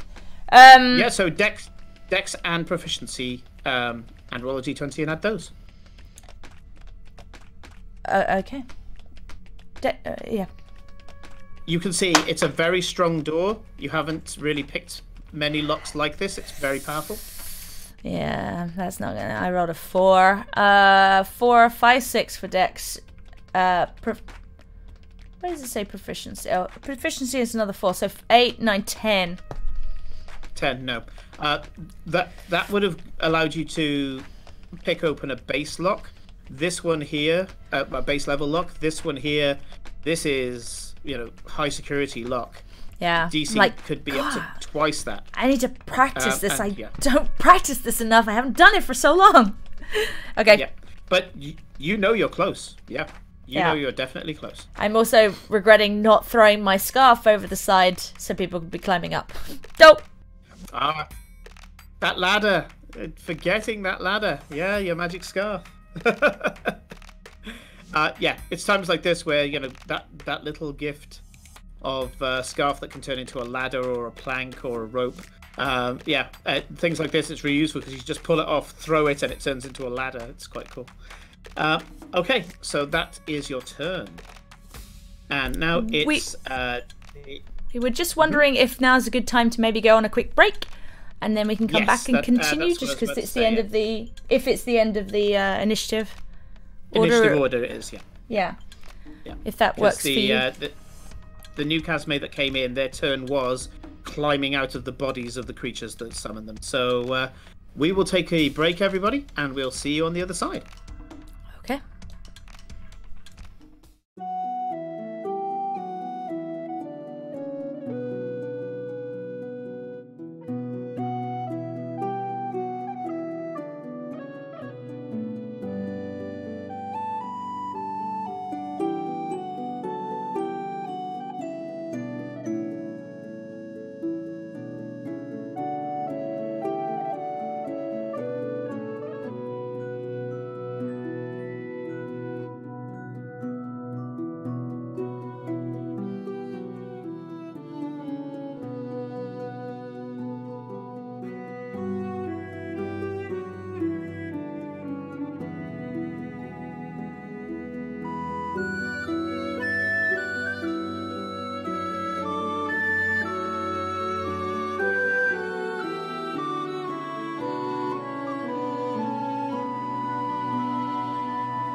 Hello, we're back.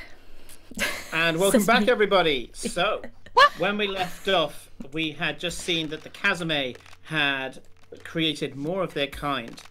Corinne and her guys as Eclipse jumped into the southernmost tower, found that the trapdoor at the top of the tower had been left open by an unfortunate guard that was attacked whilst he was on top guarding, and jumped inside. Thankfully, she was invisible and walked past the Kazame that's currently enjoying eating the guard. Farewell, in a stroke of genius, while still standing on the magic carpet with Glory, slashed through the air, creating a portal and teleporting them on the other side of the gate, where below, Beat Babadoom, the best bard in town, is currently dancing and singing and letting the rest of Freetown, whole shantytown, it looks like below, dancing and writhing against the gates, trying to get them open. But they are resisting the drone of the Kazame because Beatba's music is too strong. Three of you still have bardic inspiration from Beatba as well, as they cried over the gates, saying that you could do it and inspiring you to go further.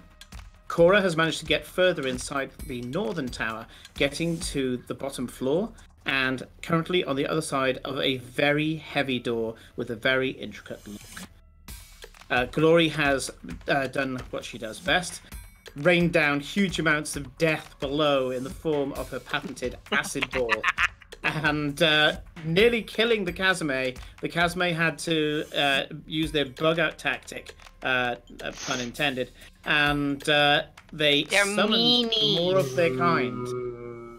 So using their 30% chance to create more Kazame, other Kazame jumped out of their chest. And I can see that you've already given them hairstyles and moustaches. Thank you very much. Essential part of the process. So, we are coming back to the top of the initiative.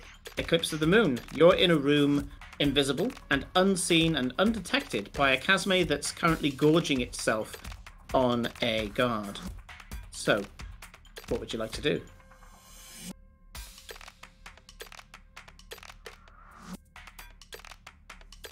I want to find a lever. Sure. I assume that you go downstairs. Because yes. It's not a pit. Yep, sure.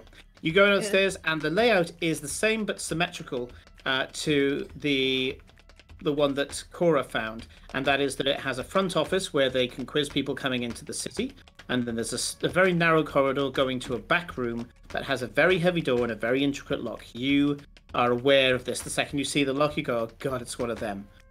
If you want, you can try and pick it. I was gonna say, is there any dead guards around with keys on them?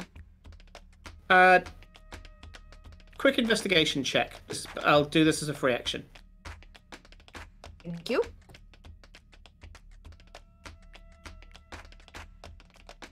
Natural 20. Okay. You can see that. Good one. You can see that there is indeed a guard, and he's slumped against the corner. That's why you needed an investigation check. He's slumped against the corner behind the desk in the office, and next to him is a pair of glasses and a bottle of Brondar's famous mountain whiskey. And you can tell that he wasn't killed outright by one of these things, but he had suffered mortal wounds and came downstairs, had a wee toast to his life, and then died. So this dwarf is just slumped against the wall. And yeah, if you go up to him, you see that there is a key. I will take the key and I will take it to the door and open it. Okay. You pick up the key, and as you pick up the key, I would like you to do a charisma saving. Oh shit! Oh boy!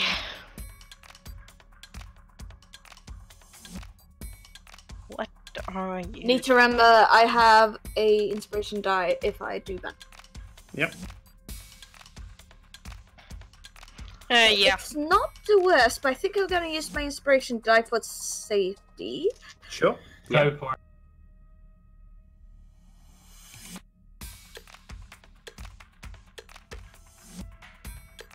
Okay, so 11 plus 4 is 15.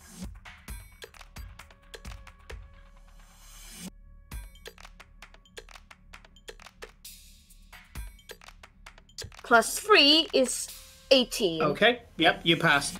You pick up the key, and immediately you get this overwhelming sense of guilt, and with it, the key feels painful. And you're there saying, why should I be feeling guilty? I'm trying to save the city. And the second that you think of that, you're there saying, that's where the pain comes from. It's so nobody can steal it, but I'm on his side. And you focus on that, and as you do so, the pain subsides, and you have the key in your hand. Nice! In the locking and turn. Yep, picking up the key, I'd say, is your bonus action. That and the investigation check that I gave you. I'm going to take your bonus action for those two. So yeah, you run up to it, put the key in the lock, and you turn the key in the lock, and it opens up. Inside is a lever, but you've already used your action, so you cannot use it, right. What was my action? Your action was opening the damn door. Oh, okay. Yeah. So you have successfully got past this barrier. That's what you did on your turn. And next turn, all you have to do is just flip the switch. Good luck, guys. Cora, through a telepathic link, found one of the levers. Okay. Oh, smart. Yeah, are we still connected, aren't we? Yeah. You are. Yes. So I bounce back if I can, going, me too, behind a locked door. Okay. The guards should have the keys. No guards. Also, don't need a key. And also, not Cora's turn currently. But yes, after your fight with the Germanax, you are still connected. So Cora can speak to Eclipse and vice versa. And Nick and Farewell and Glory can speak to each other, because that's how the Germanax paired you. Yep. Okay, great. So it's now the Inquisitor's turn. The Inquisitors are going to walk up to these towers here, and I don't think anybody can see what they're doing now. So they are actually out of view of Farewell. Well, we are 60 feet up in the air. But they're pressed against the wall, so they are effectively hidden. Okay. Actually, I will give a DC, but it'll take an action to look for them, is my point. So yeah, they are doing a hide action for... And I'm just going to roll 1 for the both of them, so it's either both good or both bad. Yeah, so they are both hidden to the tune of DC 14. Actually, I just realised Farewell's passive alone just laughs at that, doesn't it? So, yeah, never mind. Yeah, Farewell, you know exactly where they are. It's just a case of angle. So they're going to do that, and Farewell, you can see out of the corner of your eye, but as they approach the wall, their hands start to mutate, like a gecko's hands. So they're giving themselves a climb speed. At that point, you see that 2 more Inquisitors are rounding the corner. And that's back here. As they're adding to the numbers. Okay. Farewell, what are you doing? So we all agree that panicking is still a free action, right? It is indeed. We also found out that crying is also a free action. It doesn't take up any of your slots. That's official. That's straight from the mouth of God himself. Yep. So I was grateful for that one. I am going to chug my greater healing. Sure. That's your bonus. 4d4 plus 4, I believe. Mm-hmm. Oh wow, that's really good. 4, 8 plus 3 is what? That's 11. Mm-hmm. Plus another 4, 15. Plus 4, 19 points of healing. Okay. Yep. You're all healed up. Or you've taken a load of healing. Oh, that's nice. Right, let me put that healing in. Yeah. And then what I will do as a bonus action, just wanting to check something. I wish they had been hurt, but I don't think they have been. Not the new ones. No. Not yet. Oh, so you might just want to mop up from the others. Yeah. Oh, yeah. The Inquisitors have. Oh, they have. I will take the knife that's in my free hand that's like pulsing ominously, and as I've done many times before, I will strike it against my Raven Holy symbol, and I will cast Toll the Dead on the one that's crawling up the tower that's going towards Cora. Okay, the one that's going up to Cora. And, oh, that's a 2 on the dice. Roll your damage, sir. Ooh, that's 2d12 or 2d10? I can't remember. Oh, hang on. Sorry. D12. 12 if they're injured, I think. That's fine. Yeah, D12 because he's injured. Yeah. Yeah. So 2d12 for you.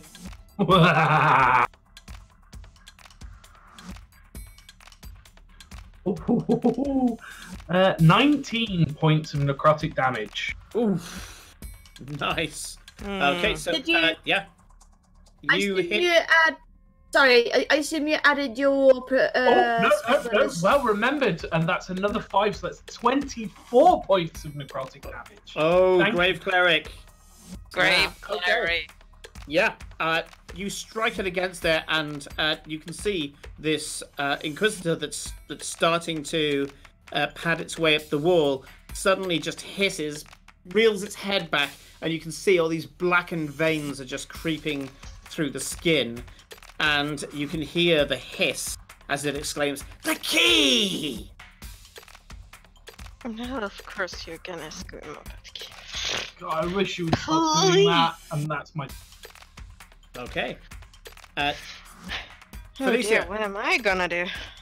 they've had the audacity to survive your first attack. Educate them. Well, they didn't survive, they just called reinforcement. So they recognize my might. That's the main. I mean, that's one way to see it. Yes. The acid doesn't work on those guys, but it works on those guys. I have that. Let me just... moment. I've been flicking through reading some of my spells, but I think I might have a plan. Oh.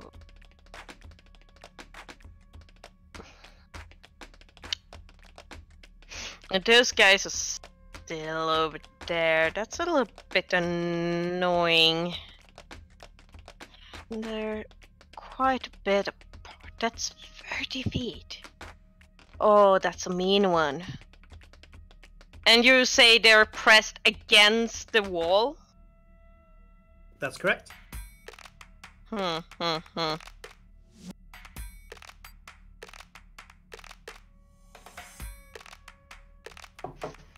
gonna do your wall, aren't you? I'm thinking about it.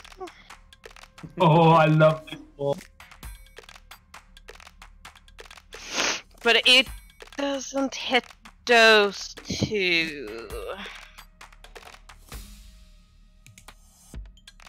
Or should I? Listen to your heart. Yes. Yes. Yes. Okay, let's do it this way. I know what I want to do.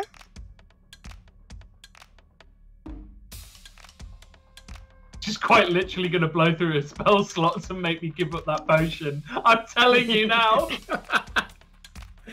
We'll see. That should be. Did she get arcane recovery? Is that purely a wizard thing?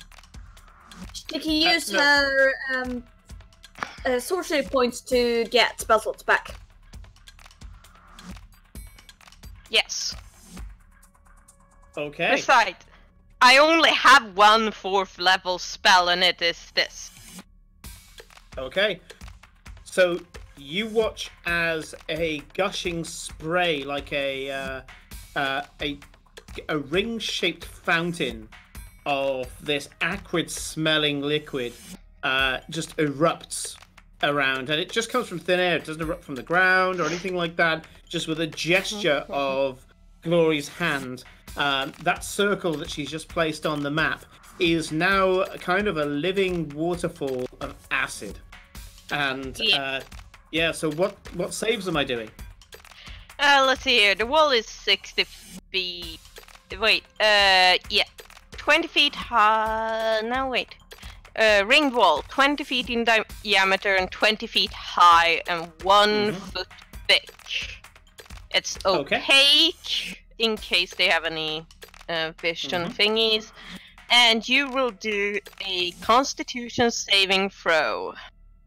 Okay, advantage all around, so let's see how we go. So the Chasme, that's a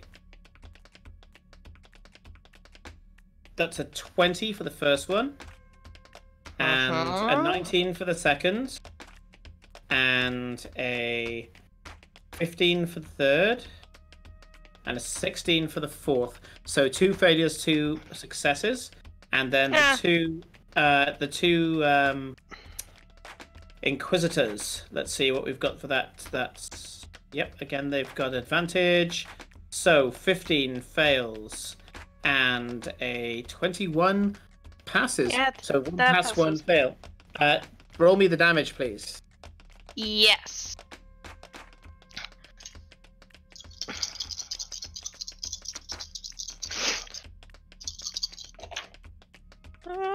Ooh, that's actually a really good roll. Okay. How am I supposed to? Okay. 18. No, wait. 12 plus 8 is 20. 31. 36. 36. So 36 acid damage. Okay. The two new Kazumes, as this gush hits them, they start to hiss and blister. The two behind them that were on their last legs anyway from their summoning, they're dead. So They're dead. Both of those die. And then the Inquisitors. So that was that. One of the Inquisitors has taken it harder than the other. They're both still up, but yeah, they are rough. Well, one of them is looking rough. The other one is just mildly pissed off. Yes, and the inside of that circle will deal dose 36 damage if they end their turn inside. Okay. Or if they go through it. Sure.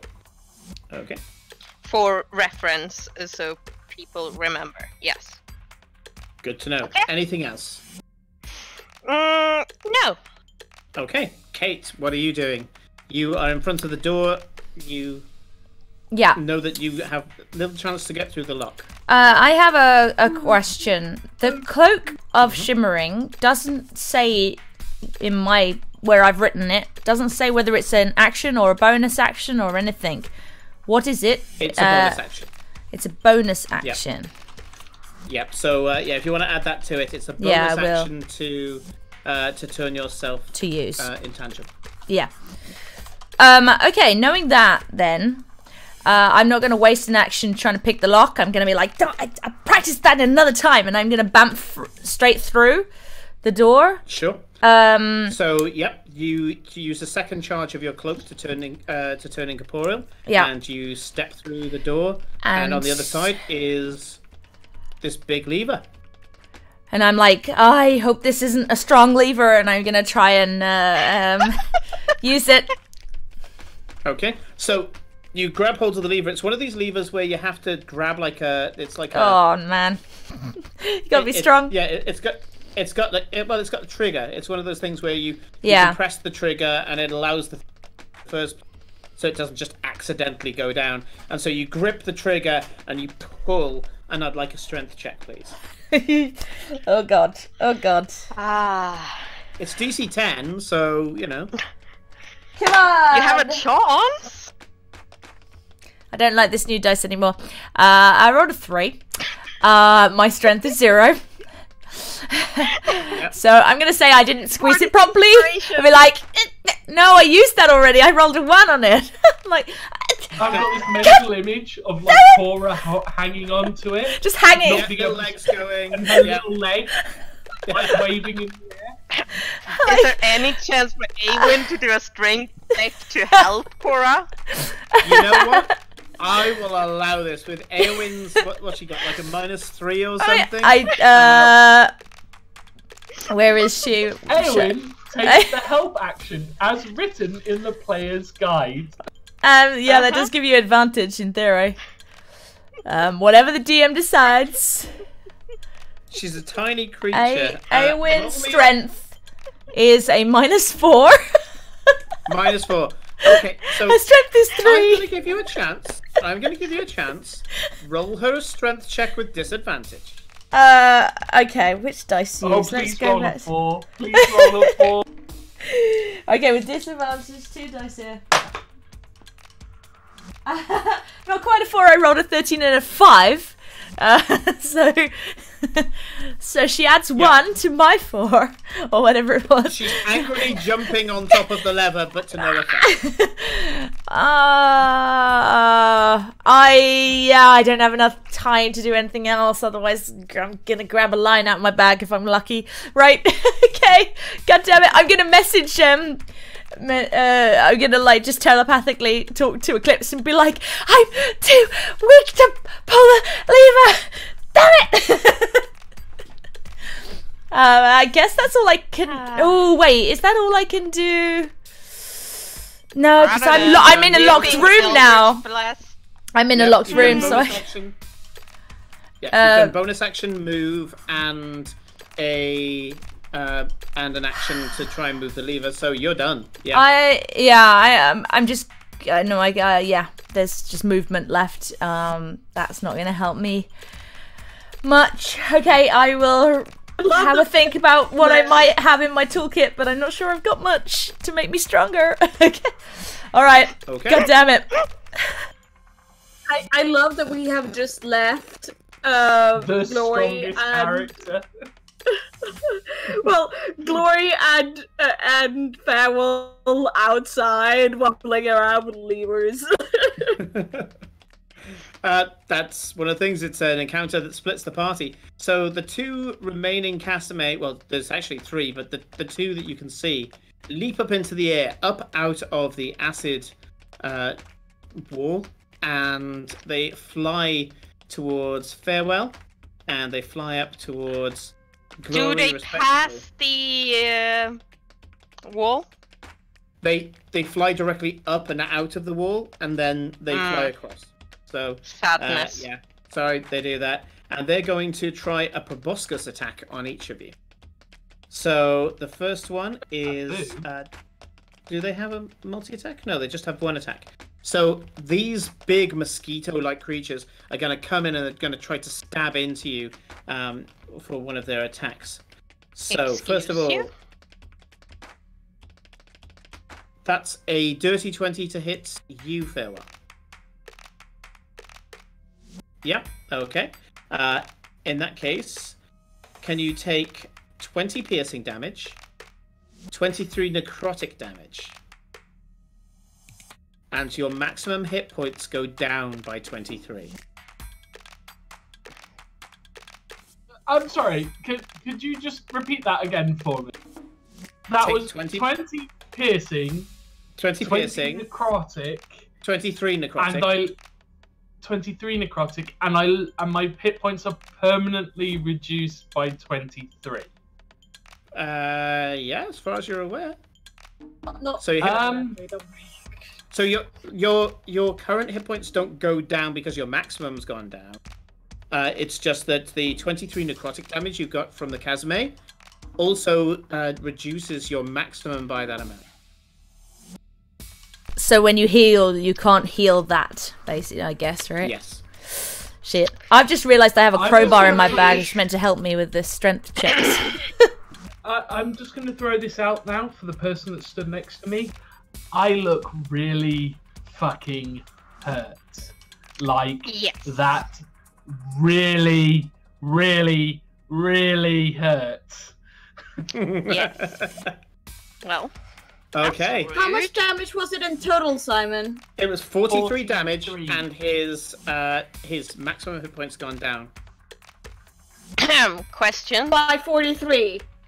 No, by 23. So I'll read out the attack. It says +5 to hit, one creature. You take 46 plus 2 piercing damage plus 76 necrotic damage, and the target's hit point maximum is reduced by the amount equal to the necrotic damage that is taken. So he took 43 damage, 23 of that was necrotic, and so his hit point maximum went down by 20. Nick, you didn't use the shield pin last turn. Maybe it's time to use that as a bonus action. Oh shit! Oh yeah, I've got that as a reaction. I keep forgetting.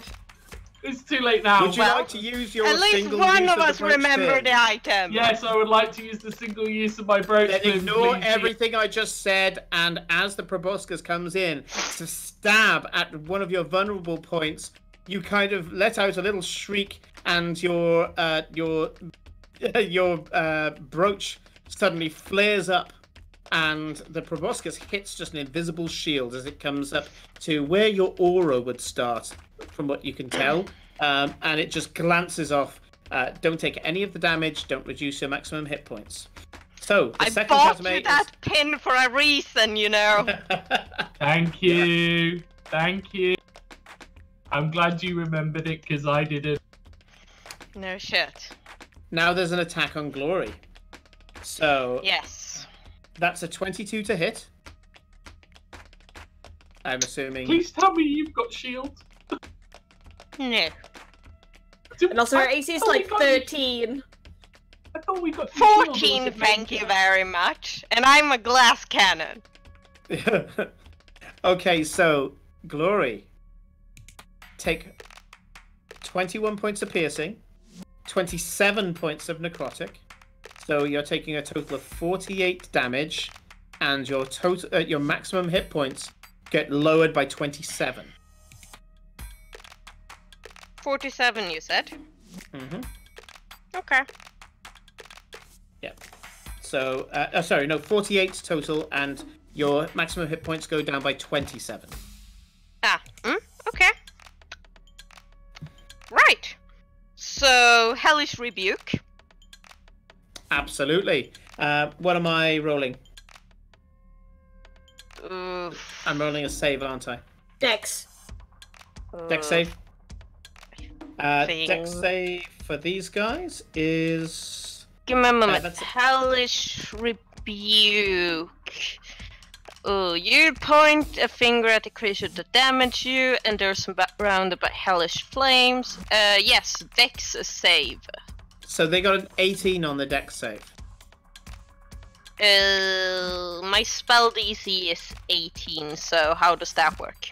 They beat it. So yeah, so meet it or beat it. They've met it, so they only get half. And Sadness. if you're doing it through your racial, Felicia, it's at 2nd level. Yeah, I know.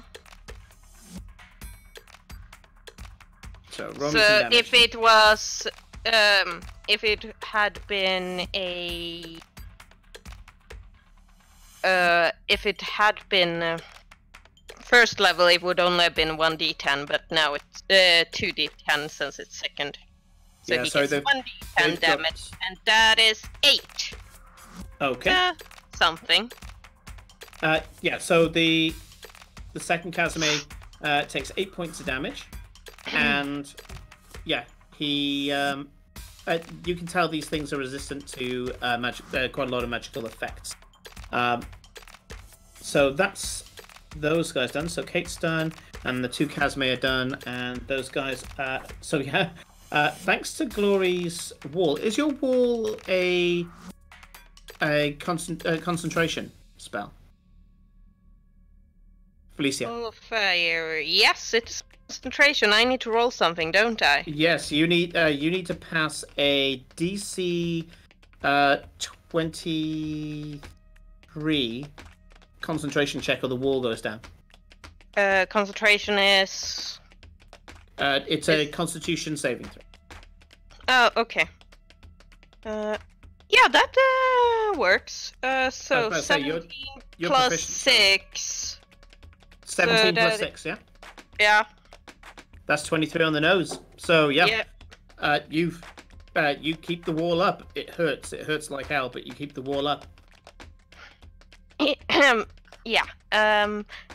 Nick, I want you to take a look at this. 7 hit points, man. 7. Oh, okay, I can fix that. It's okay, I can fix that. Right. So at the end of the turn. Oh, is it 3d10 for 2nd level? Yeah, I just checked. Oh. Then should it be one more d10 I roll if it's half? Yeah. So roll me a d10 and then give me half of what you get on it. Okay. 6, so 3 more. Good to know.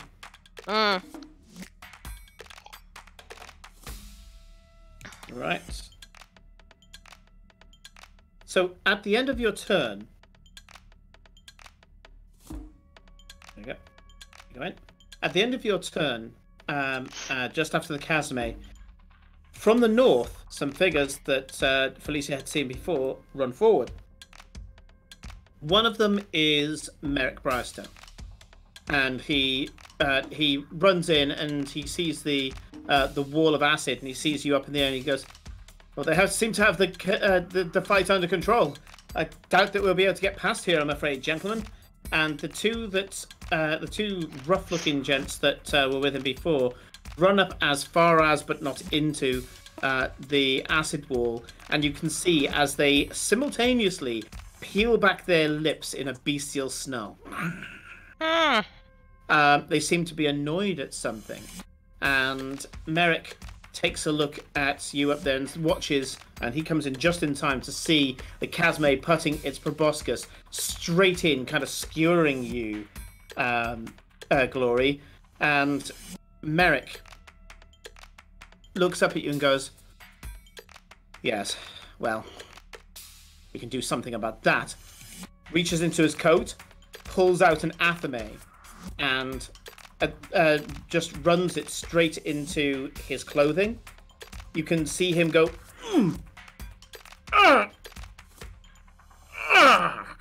I would like you, Glory, to roll. Let me just bring up Merrick's sheet. I think Glory, can you roll me 4d8, please? Yeah. 48. Sorry. I was trying to fix with my HP on D&D Beyond, and think I messed it up because now it's wrong. Okay. I'll have a look after the stream for you. Yes, please. Should I add them up or individually? Yeah. Add them all up, please. Yeah. Okay. 40, 15, 23. Cool. He slams this athame into his clothing. You can see that he doubles over in pain. He looks up, looks straight at you, Glory, opens his mouth, and this black energy, like a swirling smoke, billows out of his mouth and flies in your direction. It hits you like a comet of this black, as I say, kind of roiling smoke. And as it hits your body, it just goes straight into you. And how much was it again, sorry? 20... 23. 23. Heal for 46 points of damage. Oh! But wait, my max. Your max is still lowered. Yeah. So okay, give me a moment. So my max was minus 27. No, wait. Okay. Okay. So this will mostly take you up to your new max. So your max minus 27. Yeah. Yeah. Okay. And you can see below, he pulls out the athame. It's got blood on it. And he takes out his very nice handkerchief, cleans the blade, and puts it back into his blazer pocket. But you can see that Merrick is shriveled, and he looks old. He looks close to one of the undead that he studies. He did himself a lot of damage. Did himself a lot of damage. At that point, the two gentlemen either side look at him, and he goes, "Protect me!" And both of the men transform, their clothes ripping, and standing there are two werewolves. Oh! Merrick stumbles backwards and up against the wall, and he's got these two werewolves just in front of him, protecting him. That is fair. That is very fair. Top of the shop. Question: have the Inquisitors had their turn yet? Because at the end of their turn, they would take damage. They... actually, I had completely missed them out, so they do get their turn. They will climb up and out of the wall.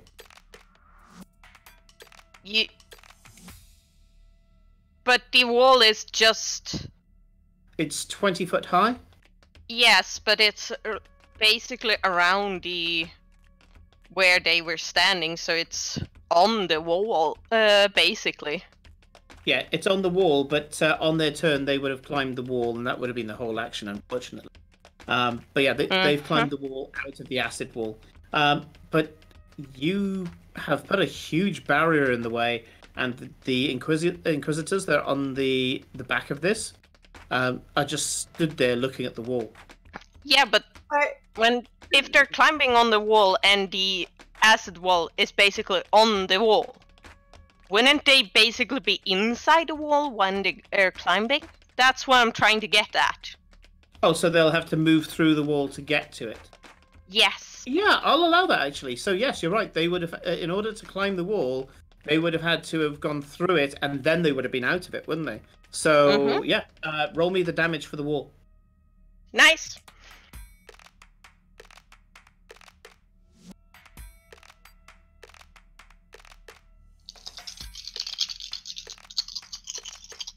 One of them fails, one of them passes. Oh, they don't get the con save now. Do they not? Oh, no. Okay. That's the thing. They don't get a save.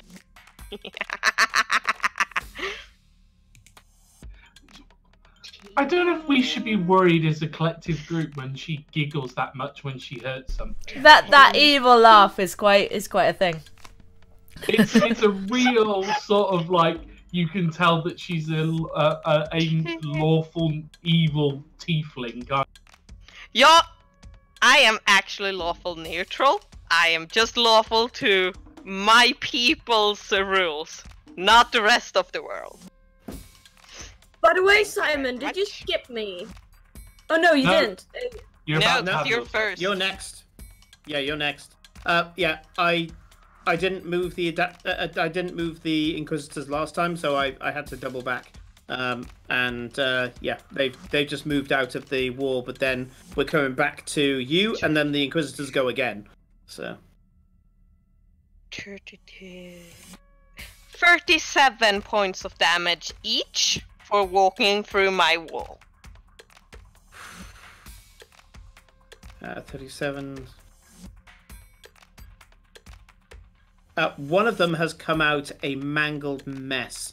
The other one, so the one that's climbed up to the tower on the north is a mangled mess. The one that's climbed up on the south is just angry. I mean, he's etched, he's blistered, he's got weeping sores coming out of his flesh, but he seems to be just angry. He is damaged, but he's more angry than anything else. But the one on the north wall doesn't look like he's going to be around for very much longer. So, Corinne, good. Go for it. What is Eclipse doing? You have got a lever in front of you, so I'm assuming your action is to pull the lever.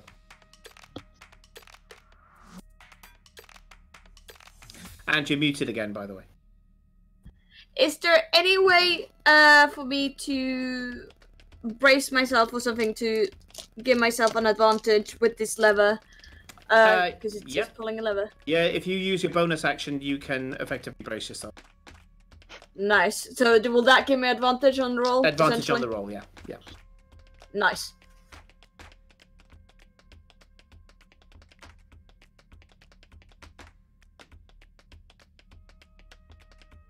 So, that was a 12, minus 1, 11. It beats 10. It still beats the 10. You're there, and you're pulling with all your might. You can see this cat kind of bracing her feet against the wall, going... And this lever goes...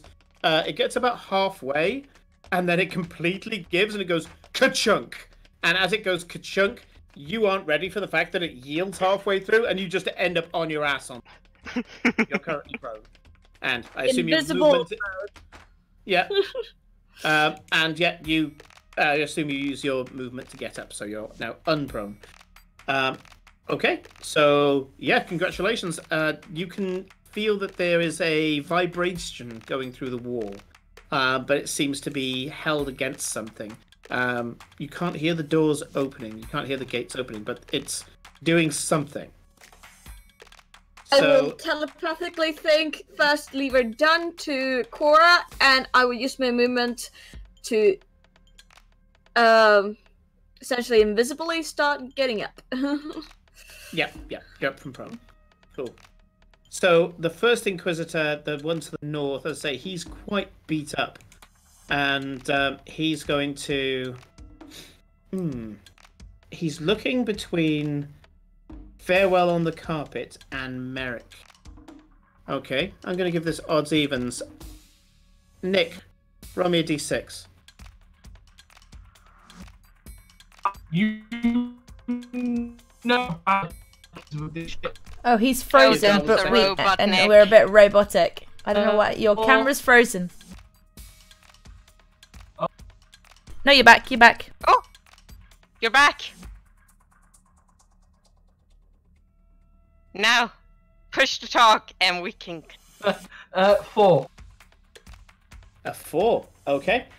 So the creature looks down below at Merrick, and it peels back. Again, it looks a little bit like venom, and it peels its lips back over these needle-like teeth, and takes a run up and leaps off the building directly at Merrick. And he's going to attempt to tear into the little goblin as he lands on him. Oh, don't make me save the goblin. A natural 1 on the bite means that that ain't happening. And then the claws come down on a dirty 20, and that does 16 points of damage to Merrick. Does Merrick shield? Does this build of Merrick have shield? He does. This build does have shield. So yeah, I don't think the dirty 20 is going to help him though. No, it doesn't help him. So this strike comes down for 16 damage, and Merrick is down on the floor. Boom. No, you're making me save the fucking goblin. However, the Inquisitor died as a result of his injuries, colliding with Merrick. And I hate you so you can see much. As the Inquisitor is lying there, its last action is to pull its clawed hand to its mouth and to just lick the blood, and at that point it just expires. Well, that's 3 enemies I've killed by technicality. Oh, you're claiming that one, eh? You weakened it enough that it couldn't take the hit. Okay. Nope. The second Inquisitor is just going to try to make a running leap onto the carpet. And you sure he can jump 15 feet? He can try. Yeah, this may be a really bad idea. Try. Let's see. Yeah, he just. Let's roll a dice. Yep. Yeah, he leaps across, and he's on the carpet. Oh. He's going to attempt his multi-attack on you, Felicia. So his Of course he is. first attack is for 14. That hits on the nose, That's doesn't it? my AC, yes. Yep. Take 15 points of piercing damage as he bites into you, and then his claw is coming round as well, and that's a 7. So his claw doesn't just tears at your clothing a bit, but it doesn't meet any skin. And so yeah, you can, as the blood hits his lips, you can hear as the bite comes away, he runs his tongue over his teeth and says, "Black Dragon."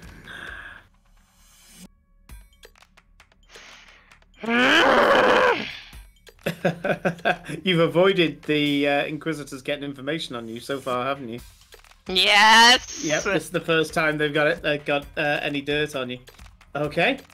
The remaining Inquisitors at the back are just going to make their way around very, very slowly. They're having to climb over rooftops, and so they're going at incredibly slow speed, thanks to your acid wall. And however, an extra Inquisitor, next to me rolling a really low number, an extra Inquisitor appears on the left-hand side of the map. As more of these creatures are coming in to stop you in what you're doing. So that's them. Nick, what's Farewell doing?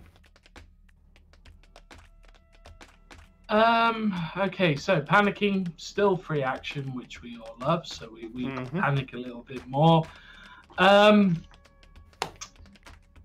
He sort of just mutters and goes, "Oh, Eclipse, forgive me if I ruin your carpet." I take the knife, and I'm going to assume that because this is Glory, and I seem to telepathically just trust me on this. Because we are basically occupying the same space, I want to walk through her, taking her up with me, slash in front, create another rift, pop us out next to where Merrick is, leaving the carpet behind. So sorry if I've just ruined your fucking carpet. Please don't shout at me. Deactivate the carpet. As we go through the portal, deactivate the carpet. They don't know the word. It will just fall down over 60 feet. Yeah, I will say that. I will switch the carpet off then. And I pop out next to Merrick. Okay. I turn to him and I have this really pained look, like I really don't want to do this. Don't make me do this. And as a bonus action, I cast Spare the Dying on it.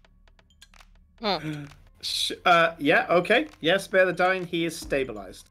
So pass,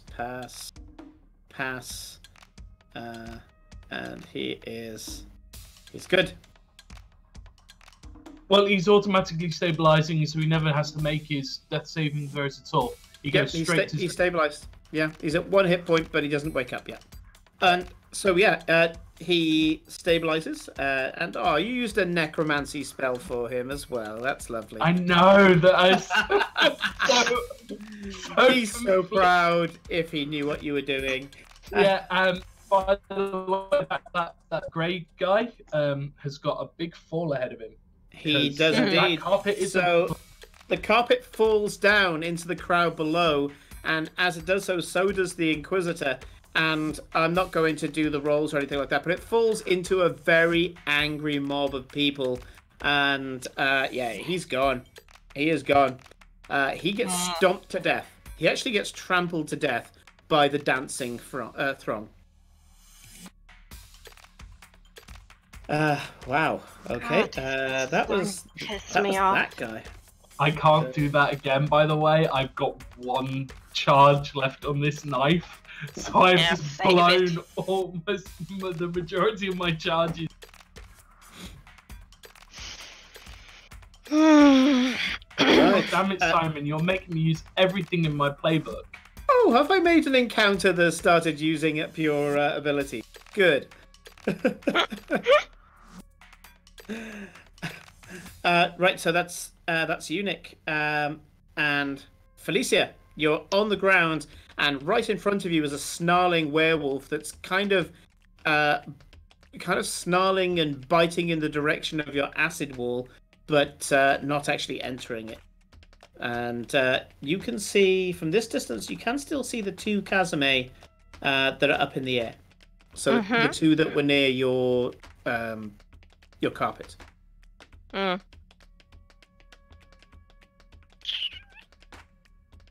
Should I do that, maybe?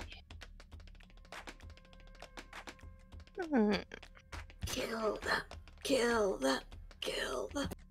I don't know if she can see anybody because I've just... Oh, I can see the ones in the air. Oh, of course you can. Yep. They're still there. They're still visible. And they're still within my range, I think. Oh yeah, they're well within my range. So, are they within 5 feet of each other? Yes? Yes, they are. Well then. Gloria's getting pissed, so I am gonna throw a fang at them. Of the 2nd level.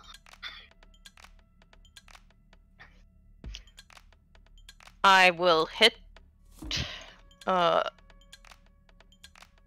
guy. Mm-hmm. So let's see here now. Where's my fang? Make a ranged spell attack. So a dragon fang appears in your hand and throw it, and it starts to careen through the air. Is 23 a hit? It is. Good. Well then. That means it will take 6 piercing damage. Okay. And then I would like both of them to do a Constitution saving throw. Okay, their Constitution is +1. Do they get any more than that? No. Okay, so I've got a 12 and a 13. So double fail.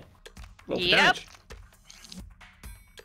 That means they will take 18 acid damage. 18 each? Yep, okay. Mm-hmm. You know that the Chasme, from what you've seen so far, are not resistant to acid. And, yeah, both of them take heavy wounds. You have a feeling that another wound like that will get them to either kill them or put them to death's door. You're not quite sure which. Well, I'll just throw another one. I was gonna ask, Felicia, did you have twinning? Because that's a single target spell. Have what? Do you have twin meta magic? Because I seem to remember you having that. Yeah, yes. I have that one. Twin. But, oh yeah, I should have done that first then, but oh well. I'll allow it. Spend the 1 point. Okay. 2 points, because I will be... since I'm using the 2nd level. Okay, yeah, that's fine. But yeah, that means that the other one also... oh, well, I'll roll a ranged attack, and that's a 25, so that's a hit. Yep, that's a hit. The other one takes 7 piercing, and then they both roll another Constitution saving throw. Okay, I have 1 fail, 1 pass. Ah. Well, at least I rolled well here. That's 20 acid damage. Okay, one of them dies instantly, and the one that you originally hit dies, and the second one gets very heavily hit, but it's still just about holding itself in the air. Oh well. And oh, that means I still have my bonus action, so I will chug a normal health potion because I haven't used any one of mine. Sure. You don't need to announce how much you've healed by. Just roll it and take it. Okay. Yeah. Right. So that's Felicia. Kate. Okay, Cora's getting mad. Okay. Cora is first going to. She wants to make it as this work as well as possible. Where does it say this? I can't spot it. Anyone remember if the bag of tricks is a bonus action? Yes, it's a bonus action to throw at an animal. Yep. Okay. She's gonna. I don't know how small this. For a gorilla. Well, anything that's going to add some weight. So she's going to pull out a fur ball and find out what comes of it. Oh. Oh! Where is it? A brown bear appears! I rolled an 8. She gets a brown bear. So this little tribble hits the floor and then goes Something big. and just gets bigger and bigger and bigger. And where you are right now, do I have a bear? I'm not sure. You realise that technically you can ride that bear into battle. Woohoo! Oh yes. We got to get back through a locked door somehow, though. So it still could be a while. There's Cora. There we go. And yeah, this huge bear appears next to you. Okay. There we go. And I'm like, have a bear. Help me! And I actually also dig through, if I have a chance to do this, if you let me, dig through my bag and remember that I have a freaking crowbar, which is meant to give advantage on things like this. Strength checks. Okay. So You if I can recover it from your bag, but that will be your action. Nope, bear will help. Bear surely gives advantage. Bear can actually do something on this turn. So when you said help me, and Bear goes, "Whoa," and comes up and is going to attempt to pull the lever down. You're already holding the slip lock. So let me just add a bear because you can do that with Campaign Lab because it's amazing. So if I just clear that one there. Jeez. I gotta get back in the fight. Brown bear, yeah? Yes, it's a brown bear. Sure. Do me a strength check with +4.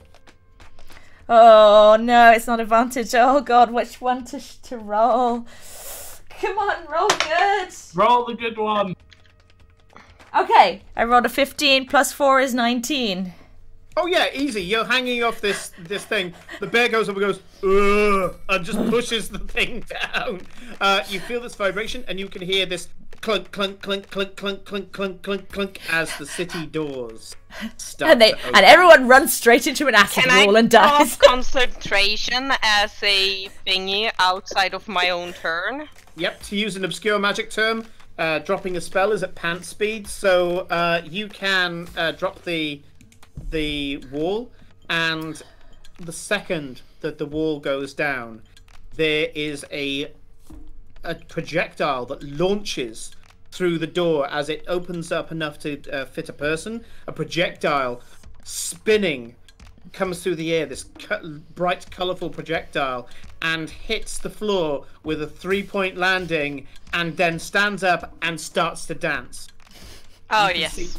As Beatber comes out and pulls off this Ainsley Harriott, for those who know who he is, this Ainsley Harriott kind of gesture, and he points to the 2 Inquisitors on the roof and to the Inquisitor in front of him, and he goes, "Barrow Street is heaving, this chaos all around. You better be believing in the Freetown sound. We're banging and haranguing, the lesser folk would stop, but we all under fathom, so the gig don't stop." And as he does so, I need to make some saving throws for these demons who have no idea, because there's no such thing as music in the abyss. They're completely off guard. And confused, I bet. Yeah, they have no idea what's going on. And, yep, so bang, bang, bang, yeah. All 3 of the Inquisitors start dancing. And I think I gave you these things before. I should have given this, I think I've shown you guys before, but this is a signature spell that I made, and I'll put it up on the Twitter as well. And it is, Beatber's Crazed Rhythm. Let's just grab that a sec.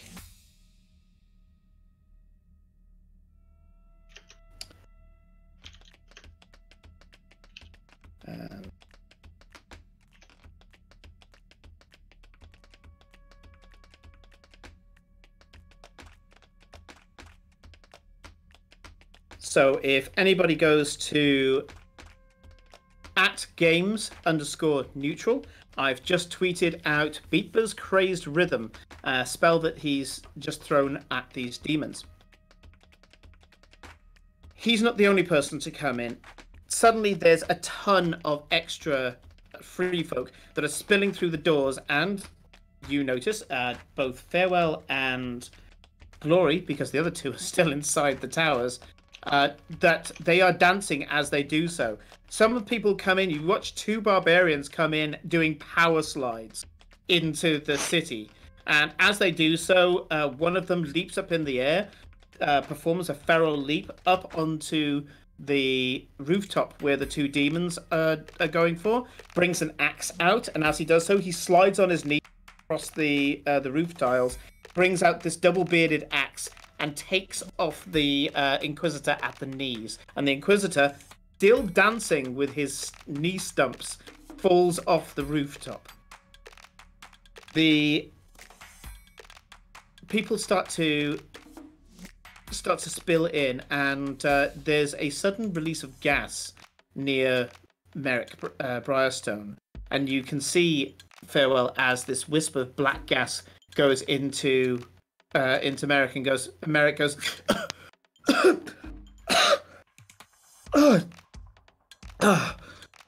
grabs hold of the canister, pulls the lever, and more of this gas goes, and you can see that black veins appear all over his face, and his eyes turn into two orbs of black. He goes, "It'll do for now," as he uses false life on himself. And he watches this spectacle as the doors open fully and the whole of Freetown flow in. You watch not as the enforcers of Freetown. A lot of people there are hardened folk. They've had to be people with weapons, brimming muscles, some people using street magics and other arcane abilities. A lot of rogues as well that are coming in, and a few rangers as well. For Freetown's food for the most part. They spill in, and they are met with more Inquisitors. We're coming out of combat now, if you hadn't guessed. More Inquisitors come in and start to try to meet them. But as they do so, they're met by a cacophony of attacks. You also notice that it isn't just, as I say, the enforcers of Freetown, it's everybody else. You watch as 3 dwarven women and 1 tiefling woman and a second wave of a bunch of halfling women come in, and they're attacking with meat cleavers, rolling pins, tenderizer mallets. One of them has a really nasty pair of seamstresses shears that are the blades are about that long for cutting nice long lengths, long cuts into cloth, and they're just going up to these things, and 6, 7, 8 on one, just barreling to these Inquisitors to the floor and stabbing them and beating them to death with a variety of household goods. And you can see that once the main swell of Freetown comes in, there are kids who are running up to anything they can get on top of, carts and things like that, and they're throwing flower bombs into the face of the Inquisitors as well. Other kids who are slightly more seasoned in the Freetown ways are throwing Molotov cocktails and anything else they can get get their hands onto. Powdered bleach, soap crystals. They're throwing everything they can at these things, and it's absolute chaos. But the Freetowners seem to be able to ride it because they're the ones causing the chaos. And this wave, just as Cora and Eclipse come out of the 2 towers, you can come out at the bottom because the latch on the inside will let you out. Oh, I managed to get out. Yeah, you got out. Yeah, there are latches on the inside that let you out. It's like a latch lock. Yeah. And yeah, so as you come out, you see this huge spill, and Merrick turns around to Farewell and Glory and goes, "That's it. That's it. The architect. He makes his pieces, defines them, categorizes them, finds out what the problem is, and then engineers a solution, not just once, But en masse, that's the thing he can't deal with. Individuality. You're welcome, by the way. Beg pardon? You're welcome. I thought I was coming to help you. Didn't work out like that, did it? And Farewell just walks into the crowd and goes to collect the carpet.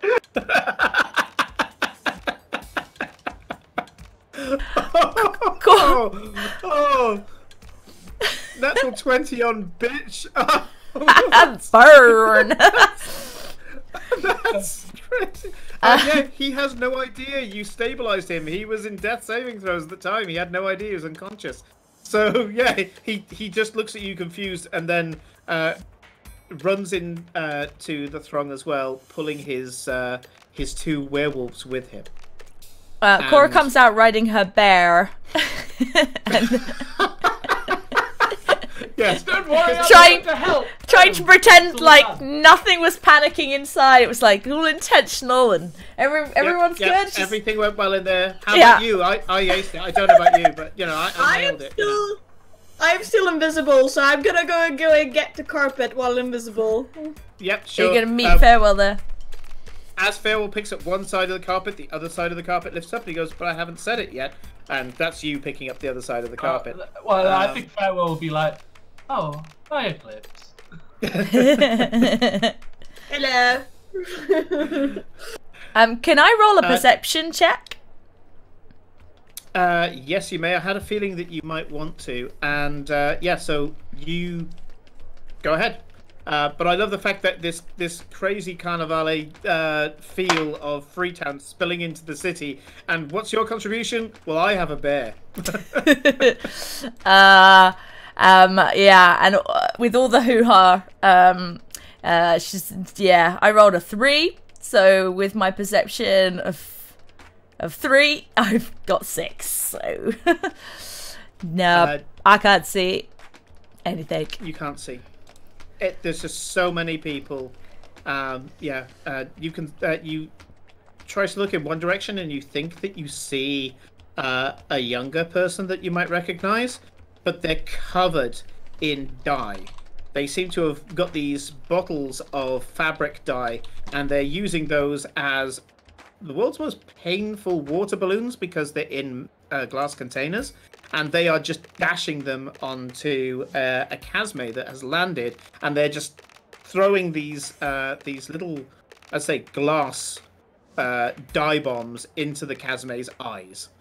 And at that point, one of the werewolves jumps on it, bites the Casme's head off, and now has basically rainbow colors going through its fur. And this is the start of the Freetown March. The Freetown March is a part of Ostergeld that will be known for years to come and celebrated every year as the Freetowners bang on the gates demanding to be let in and parade throughout the city the day where they helped save it. We're going to stop this episode here, a fitting end to episode 54. And next episode, you guys are traveling with the wave of chaos and beautiful individuality that comes from Freetown and the free folk in general, as they take you along the main thoroughfares of the city, hopefully to meet the architect himself. Cool. Before we wave goodbye, yes, I just want to flag up that we had a follow from I don't know if I'm going to say this right, Voivod Kohoyutek. I cannot say names right, but that's what I'm going to call you. I hope that's roughly right. But we appreciate your follow. You followed like an hour ago, so thank you very much, and you've stayed with us, I think, ever since. And obviously everyone else in chat for sticking around and saying hi. We appreciate it. We've come back to being live streams, so. I would also like to thank those of you who are watching this because you have followed us in Dragonmeet. So 333 and Maglinist. I'm sure that you've come in from there.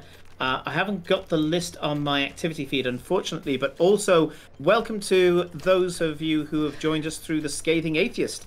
We had, I think, about 5 or 6 people that joined in after I was invited to do the Farnsworth quotes at the beginning of the Scathing Atheist podcast. So welcome to you guys as well. And yes, I still have the ambition that I want to DM for Eli and the others at some point, but I have a feeling that'll be a painful experience. Do we have a plan for next week? To let people know? So next week, yes. So you are going to be, Kate, at... where are you going to be? I know what you're doing. So anyone Cambridge-based or very close to Cambridge and wants to come see me in a Christmassy improv show, then we're going to be at the Corpus Playroom from Wednesday to Saturday next week, doing a very merry crimprov. But it means that I won't be around on Friday to be able to be in the stream or to even run the stream, having just come back to actually start doing that. So I don't know what you, Simon, and the others are planning to do next week without me. Well, I certainly wouldn't want to go up to the Architect without you, so I've been giving this some thought. And it occurs to me that Corinne has not had her quarterly dose of pirates. I'm gonna miss pirates. Okay, you're using words that make me a very happy man. Pirates, yes, more pirates. So one of the home games is the Nation of the Seven Seas, and particularly it follows a faction called the Shacklemen. You guys have met a Shackleman. You met Blodwyn Bloodaxe, the person who made Aiden's gun. Pistol. That's right. His Witchlock pistol is directly from there. So I'm going to say, let's keep the level the same, level 9. I want you guys to make some pirate characters for next week. Oh, so jealous. Do they have to be pirates, or can they be working with the pirates for the time being? They can be working with the pirates, yeah. So I will send you a guide to who the Seven Sails are, and I will also, in the next week, tweet out who the Nation of the Seven Sails are. So there are 7 factions, and you can pick yourself from any of those factions, whether it's the Sea Amazons, which are the Silverfins, who have aquatic mounts, or it's the Children of Orm, who they are all either Orcish or they live Orcish culturally, or it could be the Shacklemen, who are either former slaves or activists who are trying to free slaves who have promised to punish slavers. I'd like it if one or more of you were Shacklemen, because you're going to be on a Shackleman ship. Now, being that we're going to have a spare slot where Kate is, and we're going to have to go back to my rig for one day, but that's going to be fine. I was wondering if the Eternal DM, aka Sean, or Sekian, as you know, will be available. He is in the improv show. He's in the improv show. He is one of the improvisers. Yeah, there goes that idea. But okay. Good idea, but... Okay. In that case, we will find a 4th person. Now, it could be that we invite my DM, Paul, who was in the podcast that we are releasing soon. We tried to release it today, but Podbean was doing something, so we'll probably release it tomorrow for Dragon Meat. And he's usually pretty funny. If not, we have other viewers that could come in as well. And one of the ones that I'd like to consider if they feel up to it is, if he feels up to it, is Rattles. So I'll put out some invites and see who comes back first, and we will do a short high seas adventure. Sounds good to me. Sounds awesome. Cool. And that right? That we will be good for that. So we will do a one-shot next week, and episode 55? 55. Yep. Will be 55. Will be week after next, and you guys will meet up with the with the architect. Right. Yeah.